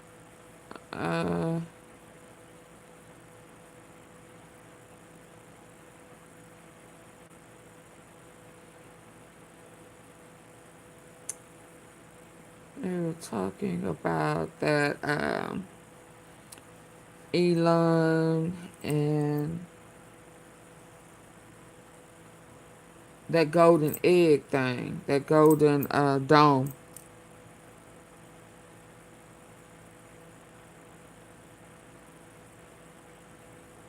There is a connection with the Golden Dome.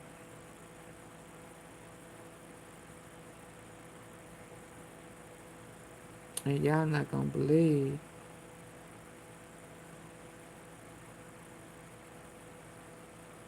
Let me hear what he said about black people. Oh, it's over here. Okay, y'all, let me go. I'll bring it back tomorrow. It's getting late. And let me see this about This is a direct character assassination. I've always said that I'm not a saint, that I am a work in progress, but I will not be held hostage by my past. What he's done is indefensible. So was that And when I heard of what he'd Kenya done, Moore, it or was sickened me to it my stomach, Naomi just like Campbell? everybody else. Because I've had my fair share of sexual I still predators, think and that thank it God was that I had good people around me that protected me from this. Kenya. I mean, right now I stand with the victims. I can't, they're scarred for life. For life. This is a direct character Trip is assassination. worse than that. I've always said that I'm not a saint, that I am a work in progress, but I will not be held hostage by my past. What he's done is indefensible. And when I heard of what he'd done, it sickened me to my stomach, just like everybody else. Because I've had my fair share of sexual predators, and thank God that I had good people around me that protected me from this. I mean, right now I stand with the victims. I can't, they're scarred for life. For life. This is a direct Y'all believe that? assassination. I've always said.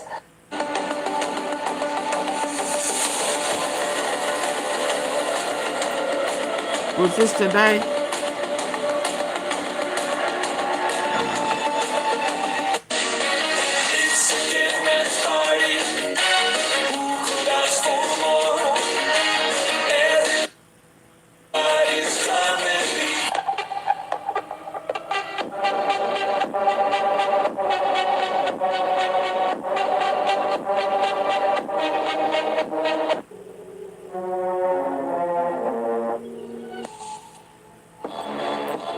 Oh, wow.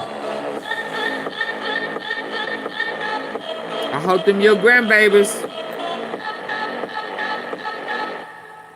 I hope them your grandbabies, Bill.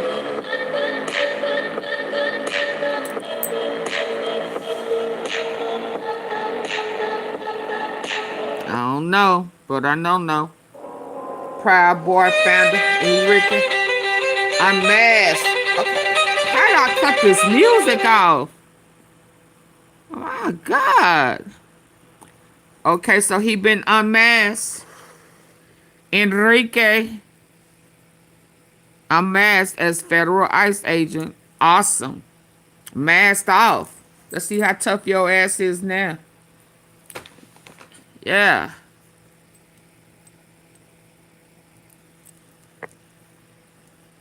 Thank you, Swainy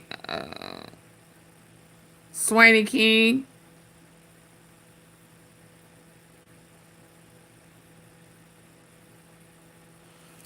Unmask that ass.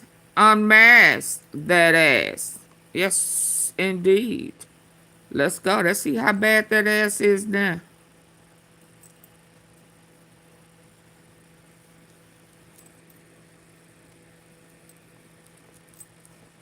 Now, who are you? Are y'all ICE agents too? Mm-mm. Mm-mm.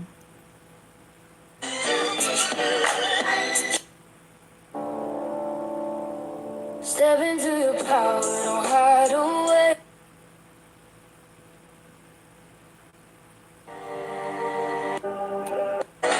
I wish I could find what I was looking for. I found this.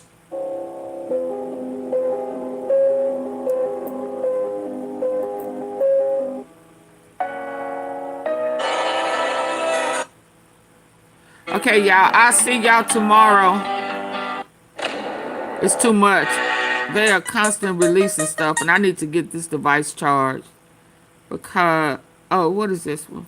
What is this saying? I am Jeff Epstein's niece. My father and stepmother. Oh yeah, we've heard that before. Thank you, y'all. I'll see y'all tomorrow. I'm here for it all. These 6 MFs.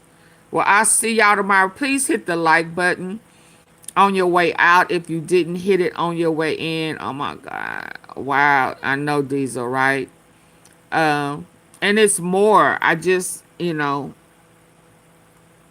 just a lot. And they are leaking just about everything. Everything. Okay, so this is how, this is the lady, this is how she saw her son. And it's funny because it won't let me see. I need to be able to.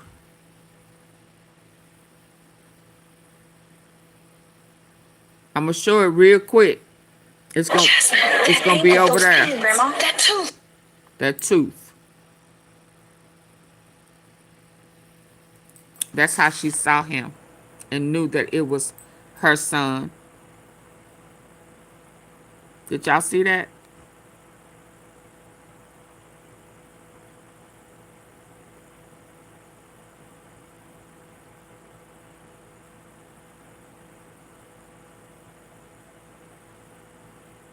I'm going to make sure to snap a picture. Yeah. Okay. Y'all have a good night. Sleep tight. Don't let the bad bug bite. Sleep tight. Don't. Oh, message unavailable. It was probably that one. Okay, good people. Y'all sleep tight. Don't let the bad bugs bite. Pray. Pray, pray, pray. That God be a fence of protection around us all. Okay. Good night.